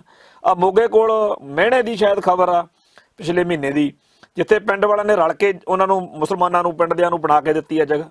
ਮੇਰਾ ਪਿੰਡ ਲੁਧਿਆਣੇ ਜ਼ਿਲ੍ਹੇ 'ਚ ਘੁਮਾਣ ਆ, ਸਾਡੇ ਪਿੰਡ ਦੇ ਵਿੱਚ ਵੀ ਬੜੀ ਵੱਡੀ ਗਿਣਤੀ ਵਿੱਚ ਮੁਸਲਮਾਨ ਭਾਈਚਾਰਾ ਵੱਸਦਾ, ਔਰ ਰੈਕੋਟ ਤੋਂ ਲੈ ਕੇ ਮਲੇਰਕੋਟਲੇ ਤੇ ਕਰ ਮੰਡੀ ਅਹਿਮਦਗੜ੍ਹ ਤੱਕ, ਨਾਭਾ, ਧੂਰੀ, ਸੰਗਰੂਰ, ਇਹ ਸਾਰੇ ਹਲਕੇ ਦੇ ਵਿੱਚ 1947 ਮੌਕੇ ਦੇ ਬੜੀ ਵੱਡੀ ਗਿਣਤੀ 'ਚ ਮੁਸਲਮਾਨ ਭਰਾ ਜਿਹੜੇ ਆ ਉਹ ਆਰਾਮ ਨਾਲ ਰਹਿੰਦੇ। ਜੇ ਇੱਥੇ ਪੰਜਾਬ ਦੇ ਵਿੱਚ ਜਾਂ ਭਾਰਤ ਵਿੱਚ ਐਡੀ ਵੱਡੀ ਗਿਣਤੀ 'ਚ ਮੁਸਲਮਾਨ ਰਹਿੰਦੇ ਆ, ਤਾਂ ਇਵੇਂ ਹੀ ਬੜੀ ਵੱਡੀ ਗਿਣਤੀ 'ਚ ਸਿੱਖ ਜਿਹੜੇ ਨੇ ਉਹ ਪਾਕਿਸਤਾਨ ਵਿੱਚ ਵੀ ਰਹਿੰਦੇ ਆ। ਹੁਣ ਪਾਕਿਸਤਾਨ ਦੇ ਵਿੱਚ ਉੱਥੇ ਵਸਦੇ ਸਿੱਖਾਂ ਦਾ ਜਦੋਂ ਇਹ ਮਨ 'ਚ, ਕਿਉਂਕਿ ਅੱਜ ਜ਼ਮਾਨਾ ਬਦਲ ਗਿਆ, ਅੱਜ 40-50 ਸਾਲ ਤੋਂ ਪਹਿਲਾਂ ਵਾਲਾ ਮਾਹੌਲ ਨਹੀਂ ਵੀ ਕਿਸੇ ਗੱਲ ਦਾ ਪਤਾ ਹੀ ਨਹੀਂ ਲੱਗਣਾ, ਸੋਸ਼ਲ ਮੀਡੀਆ ਦਾ ਜ਼ਮਾਨਾ। ਤੇ ਜੇਕਰ ਸੋਸ਼ਲ ਮੀਡੀਆ ਦੇ ਜ਼ਮਾਨੇ ਵਿੱਚ ਕੋਈ ਗੱਲ ਲੁਕੀ ਛਿਪੀ ਰਹਿ ਜੇ ਫਿਰ ਤਾਂ ਅਲੋਕਾਰ ਗੱਲ ਆ। ਆਹ ਜਿਹੜਾ ਮਸਲਾ ਨਨਕਾਣਾ ਸਾਹਿਬ ਵਾਲਾ, ਜੇਕਰ ਸੋਸ਼ਲ ਮੀਡੀਆ ਨਾ ਹੁੰਦਾ ਤਾਂ ਸਾਨੂੰ ਮਨਜਿੰਦਰ ਸਿੰਘ ਸਰਸੇ ਨੇ, ਪ੍ਰਕਾਸ਼ ਸਿੰਘ ਬਾਦਲ ਨੇ, ਕਾਂਗਰਸੀਆਂ ਨੇ ਪਤਾ ਨਹੀਂ ਕੀ ਕਹਿ ਕੇ ਸਿੱਖਾਂ ਨੂੰ ਭੜਕਾ ਦੇਣਾ ਸੀਗਾ ਵੀ ਲਓ ਜੀ ਉੱਥੇ ਤਾਂ ਆਇਆ ਹੋ ਗਿਆ। ਪਰ ਸੋਸ਼ਲ ਮੀਡੀਆ ਤੇ ਸਾਰੀ ਗੱਲ ਪਤਾ ਲੱਗ ਗਈ ਤੇ ਨਾਲ ਦੀ ਨਾਲ ਉਹਨਾਂ ਪਾਕਿਸਤਾਨੀ ਮੁਸਲਮਾਨ ਭਰਾਵਾਂ ਦਾ ਪੱਖ ਵੀ ਨਾਲ ਦੀ ਨਾਲ ਹੀ ਸਾਹਮਣੇ ਆਉਣ ਲੱਗ ਪਿਆ ਬਈ ਅਸੀਂ ਬੜੇ ਸ਼ਰਮਸ਼ਾਰ ਆ। ਇੱਕ ਨੇ ਬੜੇ ਤਿੱਖੇ ਸ਼ਬਦ ਵਰਤੇ ਵੀ ਸਾਡਾ ਕੱਲ ਕੁੱਤਾ ਖੁੱਲ ਗਿਆ ਸੀ ਇੱਕ ਤੇ ਨਨਕਾਣਾ ਸਾਹਿਬ ਗੁਰਦੁਆਰੇ ਮੂਹਰੇ ਭੌਂਕਦਾ ਸੀ। ਤੇ ਉਹ ਜਿੰਨੇ ਨੀਵੇਂ ਨਿਕੰਮੇ ਤੇ ਭੈੜੇ ਸ਼ਬਦ ਵਰਤ ਕੇ ਆਪਦਾ ਗੁੱਸਾ ਉਸ ਇਮਰਾਨ ਚਿਸ਼ਤੀ ਖਿਲਾਫ ਉਹ ਕੱਢ ਸਕਦੇ ਸੀ। ਤੇ ਸਾਨੂੰ ਮਤਲਬ ਇਸ ਗੱਲ ਦੀ ਹੁੰਦਾ ਸੀ ਵੀ ਯਾਰ ਠੀਕ ਆ ਉੱਥੇ ਵੀ ਪੜ੍ਹੇ ਲਿਖੇ ਬੰਦੇ ਆ ਜਿਹੜੇ ਸਾਡੇ ਦਰਦ ਨੂੰ ਸਮਝਦੇ ਆ। ਖਾਸ ਤੌਰ ਦੇ ਉੱਤੇ ਜਿਹੜੇ ਜਿਨ੍ਹਾਂ ਮੁਸਲਮਾਨ ਭਾਈਚਾਰਿਆਂ ਨੂੰ ਜਾਂ ਜਿਨ੍ਹਾਂ ਜਿਹੜੀਆਂ ਉਹਨਾਂ ਦੀਆਂ ਸੰਪਰਦਾਵਾਂ ਜਾਂ ਜੋ ਵੀ ਉਹਨਾਂ ਦਾ ਸਿਸਟਮ ਹੁੰਦਾ ਚਿਸ਼ਤੀ ਖਾਨਦਾਨ ਆ ਜਿਹੜਾ ਉਹਨਾਂ ਨੇ ਬਾਬਾ ਫਰੀਦ ਜੀ ਦੇ ਵਾਰਸਾਂ ਨੇ, ਭਾਈ ਮਰਦਾਨੇ ਦੇ ਵਾਰਸਾਂ ਨੇ, ਸਾਈਂ ਮੀਆਂ ਮੀਰ ਦੇ ਵਾਰਸਾਂ ਨੇ, ਹੋਰ ਪਤਾ ਨਹੀਂ ਕਿਹਨੇ ਕਿਹਨੇ ਉੱਥੇ ਜਿਵੇਂ ਸਾਰੇ ਮਸਲੇ ਦੇ ਮੌਕੇ ਆਪਦਾ ਪੱਖ ਸਾਡੇ ਨਾਲ ਸਾਂਝਾ ਕੀਤਾ ਨਨਕਾਣਾ ਸਾਹਿਬ ਦੇ ਵਿੱਚ। ਉਹ ਗੱਲ ਬੜੀ ਮਤਲਬ ਦਿਲ ਨੂੰ ਚੰਗੀ ਲੱਗੀ। ਤੇ ਜਿੰਨਾ ਉਹ ਬੰਦੇ ਜਿਹੜੇ ਸੀ ਸਾਡਾ ਇਸ ਤਰ੍ਹਾਂ ਸਾਥ ਸਹਿਯੋਗ ਦੇਣ ਲਈ, ਸਾਡਾ ਦਿਲ ਦਰਦ ਸਾਡੇ ਨੂੰ ਮੱਲ ਮਿਲਾਉਣ ਲਈ ਕੰਮ ਕਰ ਰਹੇ ਸੀ ਮੁਸਲਮਾਨ ਭਾਈਚਾਰੇ ਚੋਂ, ਇੱਧਰ ਸਾਫ਼ ਮਹਿਸੂਸ ਹੋਇਆ ਕਿ ਪਹਿਲੀ ਵਾਰ ਮਤਲਬ ਇਹ ਗੱਲ ਨੂੰ ਮੰਨਣਾ ਚਾਹੀਦਾ ਕਿ ਸਿੱਖ ਜਗਤ ਜਿਹੜਾ ਸੀ ਉਹ ਹਿੰਦੂ ਕੱਟੜਪੰਥੀਆਂ ਬਾਦਲਕਿਆਂ ਖਾਸ ਤੌਰ ਤੇ ਮਨਜਿੰਦਰ ਸਿੰਘ ਸਰਸੇ ਵਾਲੀ ਜਿਹੜੀ ਗਤੀਵਿਧੀ ਸੀ ਉਹਦੇ ਖਿਲਾਫ ਰੱਜ ਕੇ ਬੋਲਿਆ ਕਿ ਸਾਨੂੰ ਤੇਰੇ ਵਰਗਿਆਂ ਦੀ ਲੋੜ ਨਹੀਂ। ਭਾਰਤੀ ਰਾਸ਼ਟਰਵਾਦ ਦਾ ਝੰਡਾ ਚੱਕ ਕੇ ਵਿਚਰ ਰਹੇ ਸਿੱਖਾਂ ਦੇ ਲਈ ਜਿੰਨੀਆਂ ਲਾਹਣਤਾਂ ਪਿਛਲੇ 3 ਦਿਨਾਂ 'ਚ ਪਈਆਂ ਨੇ ਓਨੀਆਂ ਸ਼ਾਇਦ ਹੀ ਕਿਤੇ ਗਾਹਾਂ ਪੈਣ। ਵੀ ਤੁਸੀਂ ਇਸ ਇੰਡੀਆ ਦੇ ਥੱਲੇ ਲੱਗਣ ਨੂੰ ਸਿੱਖਾਂ ਨੂੰ ਮਤਾਂ ਦੇ ਰਹੇ ਹੋ, ਜਿਹੜਾ ਇੰਡੀਆ, ਜਿਹੜਾ ਭਾਰਤੀ ਹਿੰਦੂਤਵ, ਜਿਹੜਾ ਹਿੰਦੂ ਕੱਟੜਵਾਦ ਸਿੱਖਾਂ ਦੇ ਸਾਡੇ ਗੁਰਧਾਮਾਂ ਨੂੰ ਨਿੱਤ ਢਹਿ ਢੇਰੀ ਕਰਦਾ, ਜਿਹੜਾ ਹੁਣੇ ਨਨਕਾਣਾ ਨਗਰ ਕੀਰਤਨ ਸਾਡਾ ਜਿਹੜਾ ਸੀਗਾ ਉਹਦੇ ਉੱਤੇ ਹੀ 55 ਸਿੰਘਾਂ ਤੇ ਪਰਚਾ ਦਰਜ ਕਰਤਾ, ਜਿਨ੍ਹਾਂ ਨੇ ਸਾਡੇ ਸਿੱਖ ਰਹਿਤ ਮਰਿਆਦਾ ਦੇ ਵਿੱਚ ਦਖਲਅੰਦਾਜ਼ੀ ਕਰਕੇ ਸਾਡੇ ਨਾਨਕਸ਼ਾਹੀ ਕੈਲੰਡਰ, ਸਾਡੀ ਹਰ ਧਾਰਮਿਕ ਤੇ ਸਮਾਜਿਕ ਮਰਿਆਦਾ ਤਾਰ ਕਰਨੀ ਸ਼ੁਰੂ ਕੀਤੀ ਹੋਈ ਹੈ। ਪਾਕਿਸਤਾਨ ਦੇ ਵਿੱਚ ਕੋਈ ਲੰਡੂ ਸਾਧ ਬਾਬਾ ਨਹੀਂ ਪੈਦਾ ਹੋਇਆ ਕਿਉਂਕਿ ਉੱਥੋਂ ਦੀ ਸਰਕਾਰ ਦੀ ਇਹੋ ਜਿਹੀ ਨੀਤੀ ਹੀ ਨਹੀਂ ਕਿ ਸਿੱਖਾਂ ਦਾ ਧਰਮ ਪਲਿਊਟ ਕਰਨਾ। ਹੁਣ ਇੱਥੇ ਸਿੱਖਾਂ ਨੂੰ ਉਹਨਾਂ ਦੇ ਸਿਧਾਂਤ ਨਾਲੋਂ ਤੋੜਨ ਲਈ ਭਾਰਤੀ ਸਰਕਾਰ ਨੇ, ਪੂਰੇ ਹਕੂਮਤੀ ਤੰਤਰ ਨੇ, ਖੁਫੀਆ ਏਜੰਸੀਆਂ ਨੇ ਕਿੰਨਾ ਵੱਡਾ ਪ੍ਰੋਜੈਕਟ ਤੋਰਿਆ ਕਿ ਜਿਹੜਾ ਭਨਿਆਰੇ ਵਾਲਾ ਸੀ, ਸਰਸੇ ਵਾਲਾ ਸੀ, ਬਿਆਸ ਵਾਲਾ, ਨਾਮਧਾਰੀ ਕੂਕੇ ਤੇ ਉਹ ਜਿਹੜੇ ਗੁਰਬਚਨੇ ਨਰਕ ਧਾਰੀਏ ਵਰਗੇ ਤੇ ਨੂਰ ਮਹਿਲ ਵਾਲਾ, ਭਨਿਆਰੇ ਵਾਲਾ, ਇੱਦਾਂ ਇਹ ਜਿੰਨੇ ਡੇਰੇ ਪੰਜਾਬ 'ਚ ਜਿਹੜੇ ਦੇਹਧਾਰੀ ਗੁਰੂ ਡੰਮ ਦੇ ਖਿਲਾਫ 10-12 ਡੇਰੇ ਚਲਾਏ ਗਏ ਵੀ ਸਿੱਖਾਂ ਨੂੰ ਸਿੱਖੀ ਨਾਲੋਂ ਤੋੜਨਾ। ਤਾਂ ਪਾਕਿਸਤਾਨ ਦੇ ਵਿੱਚ ਉੱਥੋਂ ਦੀ ਸਰਕਾਰ ਨੇ ਨਹੀਂ ਇੱਦਾਂ ਦਾ ਕੰਮ ਕੀਤਾ। ਇਹ ਸਾਰੀਆਂ ਕਰਤੂਤਾਂ ਜਿਹੜੀਆਂ ਨੇ ਭਾਰਤੀ ਹਕੂਮਤੀ ਤੰਤਰ ਦੀ ਛਤਰਛਾਇਆ ਹੇਠ ਪੰਜਾਬ ਦੇ ਵਿੱਚ ਉਹਨੇ ਪਿੰਡ ਨਹੀਂ ਹੈਗੇ ਜਿੰਨੇ ਇਹੋ ਜਿਹੇ ਲੰਡੂ ਸਾਧ ਤੇ ਡੇਰੇਦਾਰ ਖੜੇ ਕਰ ਦਿੱਤੇ ਗਏ ਆ, ਜਿਨ੍ਹਾਂ ਦਾ ਇੱਕੋ ਇੱਕ ਨਿਸ਼ਾਨਾ ਸਿੱਖਾਂ ਦਾ ਮਾਈਂਡ ਵਾਸ਼ ਕਰਕੇ ਸਿੱਖਾਂ ਦੇ ਮਨਾਂ ਦੇ ਵਿੱਚ 2-3 ਚੀਜ਼ਾਂ ਪਾਉਣੀਆਂ। ਇੱਕ ਤਾਂ ਇਹ ਵੀ ਜਿਹੜਾ ਕੁਛ RSS ਕਹਿੰਦੀ ਹੈ ਨਾ ਵੀ ਆਹ ਬਾਣੀਆਂ ਠੀਕ ਨੇ, ਆਹ ਧਰਮ ਠੀਕ ਆ, ਇੱਕ ਜਿਹੜਾ ਉਹ ਦਲੀਪ ਸਿੰਘ ਨਾਮਧਾਰੀ ਹੈ ਸ਼ਾਇਦ, ਉਹ ਸਿੱਧਾ ਹੀ ਬਕਵਾਸ ਕਰੀ ਜਾਂਦਾ ਵੀ ਜਿਹੜੀ ਵਿਆਖਿਆ ਹਿੰਦੂ ਦੀ ਸਿੱਖੀ ਦੀ ਤੇ ਸਿੱਖਾਂ ਦੀ ਹਿੰਦੂ ਕਰਦਾ ਨਾ ਉਹ ਵਿਆਖਿਆ ਨੂੰ ਮੰਨੋ, ਕਹਿੰਦਾ ਉਹ ਤੋਂ ਬਗੈਰ ਗੁਜ਼ਾਰਾ ਨਹੀਂ ਹੈਗਾ। ਹੁਣ ਇੱਦਾਂ ਦੇ ਸੈਂਕੜੇ ਜਿਹੜੇ ਹੈਗੇ ਆ ਬੰਦੇ ਉਹ ਕੰਮ ਕਰ ਰਹੇ ਨੇ। ਕੋਈ ਬੁੱਧੀਜੀਵੀ ਬਣਿਆ ਫਿਰਦਾ, ਕੋਈ ਸਾਧ ਬਾਬਾ ਬਣਿਆ ਫਿਰਦਾ, ਕੋਈ ਸੰਤ, ਕੋਈ ਪ੍ਰਚਾਰਕ, ਕੋਈ ਗੁਰੂ, ਅੱਡ-ਅੱਡ ਲੇਵਲਾਂ ਹੇਠ ਕਈ ਵਿਚਾਰੇ ਲਿਖਾਰੀ ਬਣੇ ਹੋਏ ਨੇ। ਰੋਟੀਆਂ ਦਾ ਜੁਗਾੜ ਆ ਜੀ ਉਹਨਾਂ ਦਾ, ਤੇ ਸਿੱਖ ਬੜੇ ਮਤਲਬ ਉਹਨਾਂ। ਹੁਣ ਇਹ ਜਿਹੜੇ ਲੋਕ ਨੇ ਇਹਨਾਂ ਸਾਰਿਆਂ ਨੇ ਸਿੱਖਾਂ ਦੇ ਅੰਦਰੋਂ ਸਿੱਖੀ ਖੁਰਚ ਕੇ ਉੱਥੇ ਬਾਹਮਣਵਾਦ ਭਰਨਾ ਸ਼ੁਰੂ ਕੀਤਾ ਹੋਇਆ। ਦੂਜਾ ਇਹਨਾਂ ਦੇ ਦਿਮਾਗ 'ਚ ਸਿੱਖਾਂ ਦੇ ਇਹ ਪਾਉਣ ਦੇ ਲਈ ਇਹ ਵਿਚਾਰੇ ਲੱਗੇ ਹੋਏ ਨੇ ਜਿਹੜੇ ਭਾਰਤ ਮਾਤਾ ਦੇ ਸਪੂਤ ਨੇਗੇ, ਸਾਡੇ ਰਾਗੀ ਢਾਡੀ ਕਥਾਕਾਰ ਪ੍ਰਚਾਰਕ ਜਾਂ ਸਾਧ ਬਾਬੇ ਜਾਂ ਬ੍ਰਹਮ ਗਿਆਨੀ ਜਾਂ ਇਹ ਸਾਡੇ ਗੁਰੂ ਦੇਹਧਾਰੀ ਗੁਰੂ, ਕਿ ਖਾਲਿਸਤਾਨ ਜਾਂ ਖਾਲਸਾ ਸਿਧਾਂਤ ਇਹ ਦੋਨੇ ਗਲਤ ਨੇ। ਨਾ ਤਾਂ ਖਾਲਿਸਤਾਨ ਦੀ ਗੱਲ ਕਰਨੀ ਆ ਤੇ ਨਾ ਹੀ ਖਾਲਸਾਈ ਸ਼ੁੱਧ ਸਰੂਪ ਦੀ, ਖਾਲਸਾਈ ਸ਼ੁੱਧ ਸਿਧਾਂਤ ਦੀ ਗੱਲ ਕਰਨੀ ਹੈ। ਜਿਹੜਾ ਵੀ ਬੰਦਾ ਸਿੱਖ ਰਹਿਤ ਮਰਿਆਦਾ 'ਚ ਪਰਪੱਖਤਾ ਦੀ ਗੱਲ ਕਰਦਾ ਨਾ ਕਹਿੰਦੇ ਦੁਸ਼ਮਣ ਆ। ਹੁਣ ਇਹਦੇ ਉਲਟ ਪਾਕਿਸਤਾਨ ਉਹ ਕਿਸੇ ਨਾ ਕਿਸੇ ਰੂਪ ਸਰੂਪ ਦੇ ਵਿੱਚ ਖਾਲਿਸਤਾਨ ਦੀ ਹਮਾਇਤ ਵੀ ਕਰੂਗਾ, ਚਾਹੇ ਉਹਦੀ ਕੋਈ ਵੀ ਮਰਜ਼ੀ ਸਟ੍ਰੈਟਜੀ ਹੈ, ਚਾਹੇ ਉਹ ਬੰਗਲਾਦੇਸ਼ ਦਾ ਬਦਲਾ ਲੈਣਾ ਚਾਹੁੰਦਾ, ਪਰ ਉਹ ਬੰਗਲਾਦੇਸ਼ ਦਾ ਬਦਲਾ ਚਾਹੇ ਲਵੇ ਚਾਹੇ ਨਾ ਲਵੇ, ਪਰ ਉਹ ਸਿੱਖਾਂ ਨੂੰ ਕਿਉਂ ਕਹੂਗਾ ਕਿ ਖਾਲਿਸਤਾਨ ਤੁਸੀਂ ਨਾ ਲਓ, ਉਹ ਜੀ ਤੁਹਾਡਾ ਬਣਦਾ ਬਣਾ ਲਓ ਭਾਈ। ਦੂਜੀ ਗੱਲ ਜਿਹੜੀ ਹੈ ਉਹ ਜ਼ਰੂਰ ਕਹੇਗਾ ਕਿ ਪਾਕਿਸਤਾਨ 'ਚ ਵਸਦੇ ਸਿੱਖ ਜਿਹੜੇ ਨੇ ਅਸੀਂ ਮੁਸਲਮਾਨ ਤਾਂ ਬਣਾਉਣੇ ਨਹੀਂ, ਕਿਉਂਕਿ ਭਾਰਤ ਦਾ ਏਜੰਡਾ ਤਾਂ ਹੈਗਾ ਵੀ ਇਹਨਾਂ ਨੇ ਹਿੰਦੂ ਬਣਾਉਣੇ ਆ, ਉਹਨਾਂ ਦਾ ਏਜੰਡਾ ਨਹੀਂ ਹੈਗਾ। ਉਹ ਜ਼ਰੂਰ ਚਾਹਣਗੇ ਕਿ ਸਿੱਖ ਜਿਹੜੇ ਨੇ ਆਪਦੀ ਮਰਿਆਦਾ 'ਚ ਪ੍ਰਪੱਕ ਹੋਣ। ਇਸ ਕਰਕੇ ਅੱਜ ਪਾਕਿਸਤਾਨ ਸਿੱਖ ਗੁਰਦੁਆਰਾ ਪ੍ਰਬੰਧਕ ਕਮੇਟੀ ਦੇ ਅਧੀਨ ਚੱਲਦੇ ਗੁਰਦੁਆਰਿਆਂ ਦੇ ਵਿੱਚ ਸ਼੍ਰੋਮਣੀ ਗੁਰਦੁਆਰਾ ਪ੍ਰਬੰਧਕ ਕਮੇਟੀ ਦੇ ਅਧੀਨ ਚੱਲਦੇ ਗੁਰਦੁਆਰਿਆਂ ਨਾਲੋਂ ਵਧੀਆ ਸਿੱਖੀ ਦੀ ਮਹਿਕ ਜਿਹੜੀ ਆ ਉੱਥੇ ਮਹਿਸੂਸ ਕੀਤੀ ਜਾ ਸਕਦੀ ਆ। ਉੱਥੇ ਸਿੱਖ ਜਿਹੜੇ ਨੇ ਨਾ ਤਾਂ ਉਹ ਮੂੰਹ ਸਿਰ ਮੁੰਨਦੇ ਆ ਇੱਥੋਂ ਵਾਂਗੂ, ਨਾ ਇੱਥੋਂ ਵਾਂਗੂ ਉਹਨਾਂ ਦਾ ਧਰਮ ਪਲਿਊਟ ਆ, ਨਾ ਕਰਮਕਾਂਡ ਕਰਦੇ ਆ ਬਾਹਮਣ ਵਾਲੇ, ਨਾ ਉੱਥੇ ਉਹਨਾਂ ਨੇ ਮੁਸਲਮਾਨਾਂ ਵਾਲੇ ਪਖੰਡ ਫੜੇ ਨੇ ਜਿਹੜੇ ਉੱਥੇ ਗੜਬੜਾ ਨੇ। ਉਹਨਾਂ ਦੇ ਜੀਵਨ ਦੇ ਵਿੱਚ ਜਿੰਨੀ ਕੁ ਸਿੱਖੀ ਹੋਈ ਸਿੱਖੀ ਆ ਉਹ ਘੱਟ ਤਾਂ ਹੋ ਸਕਦੀ ਆ, ਪਰ ਇਹਨਾਂ ਵਾਂਗੂ ਭਾਰਤੀ ਜਿਹੜੇ ਦਿੱਲੀ ਸਿੱਖ ਗੁਰਦੁਆਰਾ ਪ੍ਰਬੰਧਕ ਕਮੇਟੀ, ਹਜੂਰ ਸਾਹਿਬ ਤਖਤ ਜਾਂ ਹੋਰ ਜਿਹੜੇ ਉੱਥੇ ਪੁੱਠੇ ਸਿੱਧੇ ਚੱਜ ਹੁੰਦੇ ਨੇ, ਉਹ ਤਾਂ ਨਹੀਂ ਘੱਟੋ ਘੱਟ ਮਤਲਬ ਪਾਕਿਸਤਾਨ ਸਿੱਖ ਗੁਰਦੁਆਰਾ ਪ੍ਰਬੰਧਕ ਕਮੇਟੀ ਦੇ ਅਧੀਨ ਹੋਣਗੇ। ਉਹਨਾਂ ਪਾਕਿਸਤਾਨ ਸਿੱਖ ਗੁਰਦੁਆਰਾ ਪ੍ਰਬੰਧਕ ਕਮੇਟੀ ਵਾਲੇ ਤੇ ਸ਼੍ਰੋਮਣੀ ਗੁਰਦੁਆਰਾ ਪ੍ਰਬੰਧਕ ਕਮੇਟੀ ਵਾਲੇ ਸਾਰੇ ਸਿਸਟਮ ਦੇ ਵਿੱਚ ਬਹੁਤ ਵੱਡੇ ਫਰਕ ਨੇ। ਉਹਨਾਂ ਫਰਕਾਂ ਨੂੰ ਮਹਿਸੂਸ ਕਰਨਾ ਬੜੀ ਵੱਡੀ ਲੋੜ ਆ। ਉਹਦੇ ਤਹਿਤ ਹੀ ਆਪਾਂ ਦੇਖੋ ਵੀ ਇੱਥੇ ਆਪਾਂ ਨੂੰ ਪੂਰਾ ਭਰਮ ਪਾਇਆ ਹੋਇਆ ਵਾ ਵੀ ਸ਼੍ਰੋਮਣੀ ਗੁਰਦੁਆਰਾ ਪ੍ਰਬੰਧਕ ਕਮੇਟੀ ਦੀ, ਅਕਾਲੀ ਲੀਡਰਸ਼ਿਪ ਦੀ ਵੀ ਬਹੁਤ ਵੱਡੀ ਪੁੱਛਗਿੱਛ ਆ, ਇਹਨਾਂ ਦੀ ਬੜੀ ਚੱਲਦੀ ਆ। ਜਿਹੜਾ ਇਹ ਦਿੱਲੀ ਦਰਬਾਰ ਆ ਉੱਥੇ ਤਾਂ ਇਹਨਾਂ ਦੀ ਪੂਰੀ ਹੈਗੀ ਆ ਸਿਸਟਮ ਦੇ ਵਿੱਚ, ਤੇ ਚੱਲਦੀ ਕੀ ਸਵਾਹ ਅੱਜ ਤੱਕ ਆ ਸੂਰੀ ਨੂੰ ਨਹੀਂ ਫੜਾ ਸਕੇ। ਆ ਦੂਜੇ ਦਿਨ ਉੱਠ ਕੇ ਨਿਸ਼ਾਂਤ ਸ਼ਰਮਾ ਜਾਂ ਪੰਚਾਨੰਦ ਗਿਰੀ ਜਾਂ ਕੋਈ ਹੋਰ ਲੱਲੂ ਪੱਲੂ ਉੱਠ ਕੇ ਸਿੱਖਾਂ ਦੇ ਜਜ਼ਬਾਤਾਂ ਦੇ ਖਿਲਾਫ ਬੋਲਦਾ। ਹਰ ਸਾਲ ਸੈਂਕੜੇ ਫਿਲਮਾਂ ਆਉਂਦੀਆਂ, ਹਰ ਸਾਲ ਸੈਂਕੜੇ ਇਹੋ ਜਿਹੀਆਂ ਕਿਤਾਬਾਂ ਆਉਂਦੀਆਂ ਨੇ ਜਿਹਦੇ ਉੱਤੇ ਸਿੱਖ ਕਲਪਦੇ ਫਿਰਦੇ ਹੁੰਦੇ ਨੇ। ਲੰਡੂ ਤੋਂ ਲੰਡੂ ਬੰਦਾ ਉੱਠ ਕੇ ਸੋਸ਼ਲ ਮੀਡੀਆ ਉੱਤੇ ਸਿੱਖ ਜਜ਼ਬਾਤਾਂ ਦੇ ਖਿਲਾਫ ਇੰਨੀ ਭੈੜੀ ਤੇ ਭੱਦੀ ਗੱਲ ਲਿਖਦਾ ਬੋਲਦਾ ਵੀ ਸਿੱਖ ਨੌਜਵਾਨੀ ਨਾ ਉਬਲਦੇ ਦੁੱਧ ਵਾਂਗੂ ਐ ਉਬਲੀ ਫਿਰਦੀ ਹੁੰਦੀ। ਪਰ ਇਹ ਸਾਰੇ ਜਿਹੜੇ ਕਹਿੰਦੇ ਸਾਡੀ ਬੜੀ ਚੱਲਦੀ ਆ, ਸਰਸੇ ਸੁਰਸੇ ਤਾਂ ਹੋਰ ਸਾਰੇ, ਇਹ ਵਿਚਾਰੇ ਸਾਰੇ ਦੇ ਸਾਰੇ ਇਹੋ ਜਿਹਾ ਮਾਤਾ ਦਾ ਮਾਲ ਸਿੱਧ ਹੁੰਦੇ ਆ, ਕਿਸੇ ਉਦੋਂ ਖੜੇ ਤੇ ਕਦੇ ਨਹੀਂ ਦਿਖਦੇ। ਦੂਜੇ ਪਾਸੇ ਪਾਕਿਸਤਾਨ ਦੇ ਵਿੱਚ ਉਸ ਭਗਾਈ ਮਾਰਨ ਵਾਲੇ ਇਮਰਾਨ ਚਿਸ਼ਤੀ ਨੇ ਪੰਗਾ ਤਾਂ ਲੈ ਉਹਨੇ, ਪਰ ਇੱਕ ਤਾਂ ਉੱਥੇ ਕੱਲਾ ਕੱਲਾ ਮੁਸਲਮਾਨ ਜਿਵੇਂ ਉਹਦੇ ਛੱਤਰ ਫੇਰ ਨੂੰ ਤਿਆਰ ਹੋਇਆ ਖੜਾ, ਜਿਵੇਂ ਸਾਰਾ ਮੁਲਕ ਦਾ ਸਿਸਟਮ ਉਹਦੇ ਦੁਆਲੇ ਹੋਇਆ, ਤੇ ਜਿਵੇਂ ਉਹਨੂੰ ਚੱਕ ਕੇ ਉੱਤੇ ਮੁਕੱਦਮਾ ਦਰਜ ਕੀਤਾ, ਤੇ ਉਹ ਆਉਣ ਵਾਲੇ ਸਮੇਂ ਦੇ ਵਿੱਚ ਕਦੇ ਨਾ ਕਦੇ ਇਸ ਗੱਲ ਨੂੰ ਸੋਚੂ ਜ਼ਰੂਰ ਵੀ ਇਹਦੇ ਨਾਲੋਂ ਜੇ ਭਾਰਤ ਵਿੱਚ ਹੁੰਦੇ ਹੁਣ ਨੂੰ, ਚਾਹੇ ਮੈਂ 200 ਸਿੱਖ ਮਾਰਿਆ ਹੁੰਦਾ ਝੂਠਾ ਸੱਚਾ ਮੁਕਾਬਲਿਆਂ 'ਚ, ਤਾਂ ਜਿਵੇਂ ਇਜ਼ਹਾਰ ਆਲਮ ਨੂੰ ਲੀਡਰ ਬਣਾਇਆ ਹੋਇਆ ਨਾ ਇੱਥੇ, ਜਿਵੇਂ ਜਗਦੀਸ਼ ਟੈਟਲਰ ਨੂੰ ਲੀਡਰ ਬਣਾਇਆ ਹੋਇਆ, ਤੇ ਜਿਵੇਂ ਵਜ਼ਾਰਤਾਂ ਮਿਲੀਆਂ ਨੇਗੀਆਂ ਹੋਰ ਸੱਜਣ ਕੁਮਾਰ ਵਰਗਿਆਂ ਨੂੰ, ਕਮਲਨਾਥ ਵਰਗਿਆਂ ਨੂੰ, ਵੀ ਉਵੇਂ ਨਜ਼ਾਰੇ ਲਿਖਾਉਣੇ ਸੀਗੇ।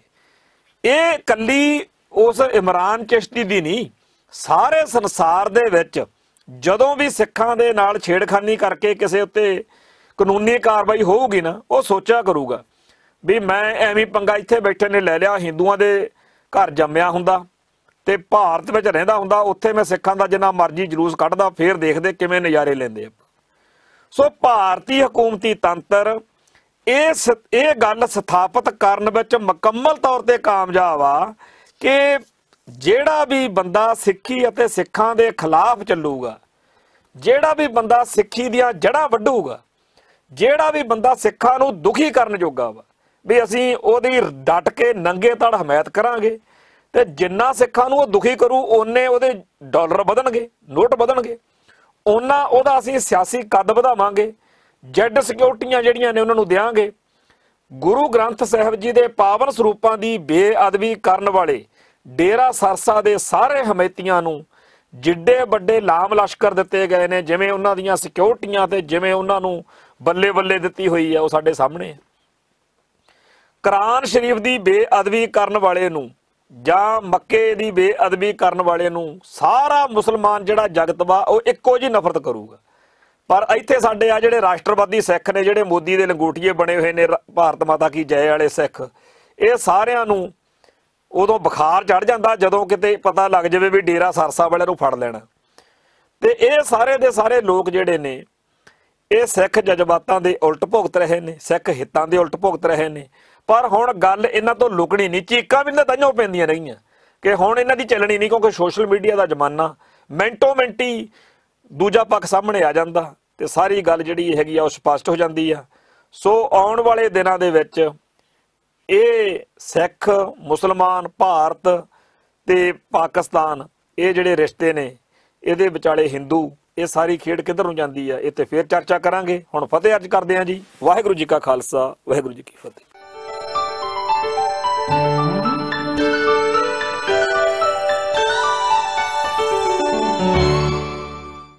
ਕੀ ਤੁਹਾਨੂੰ 30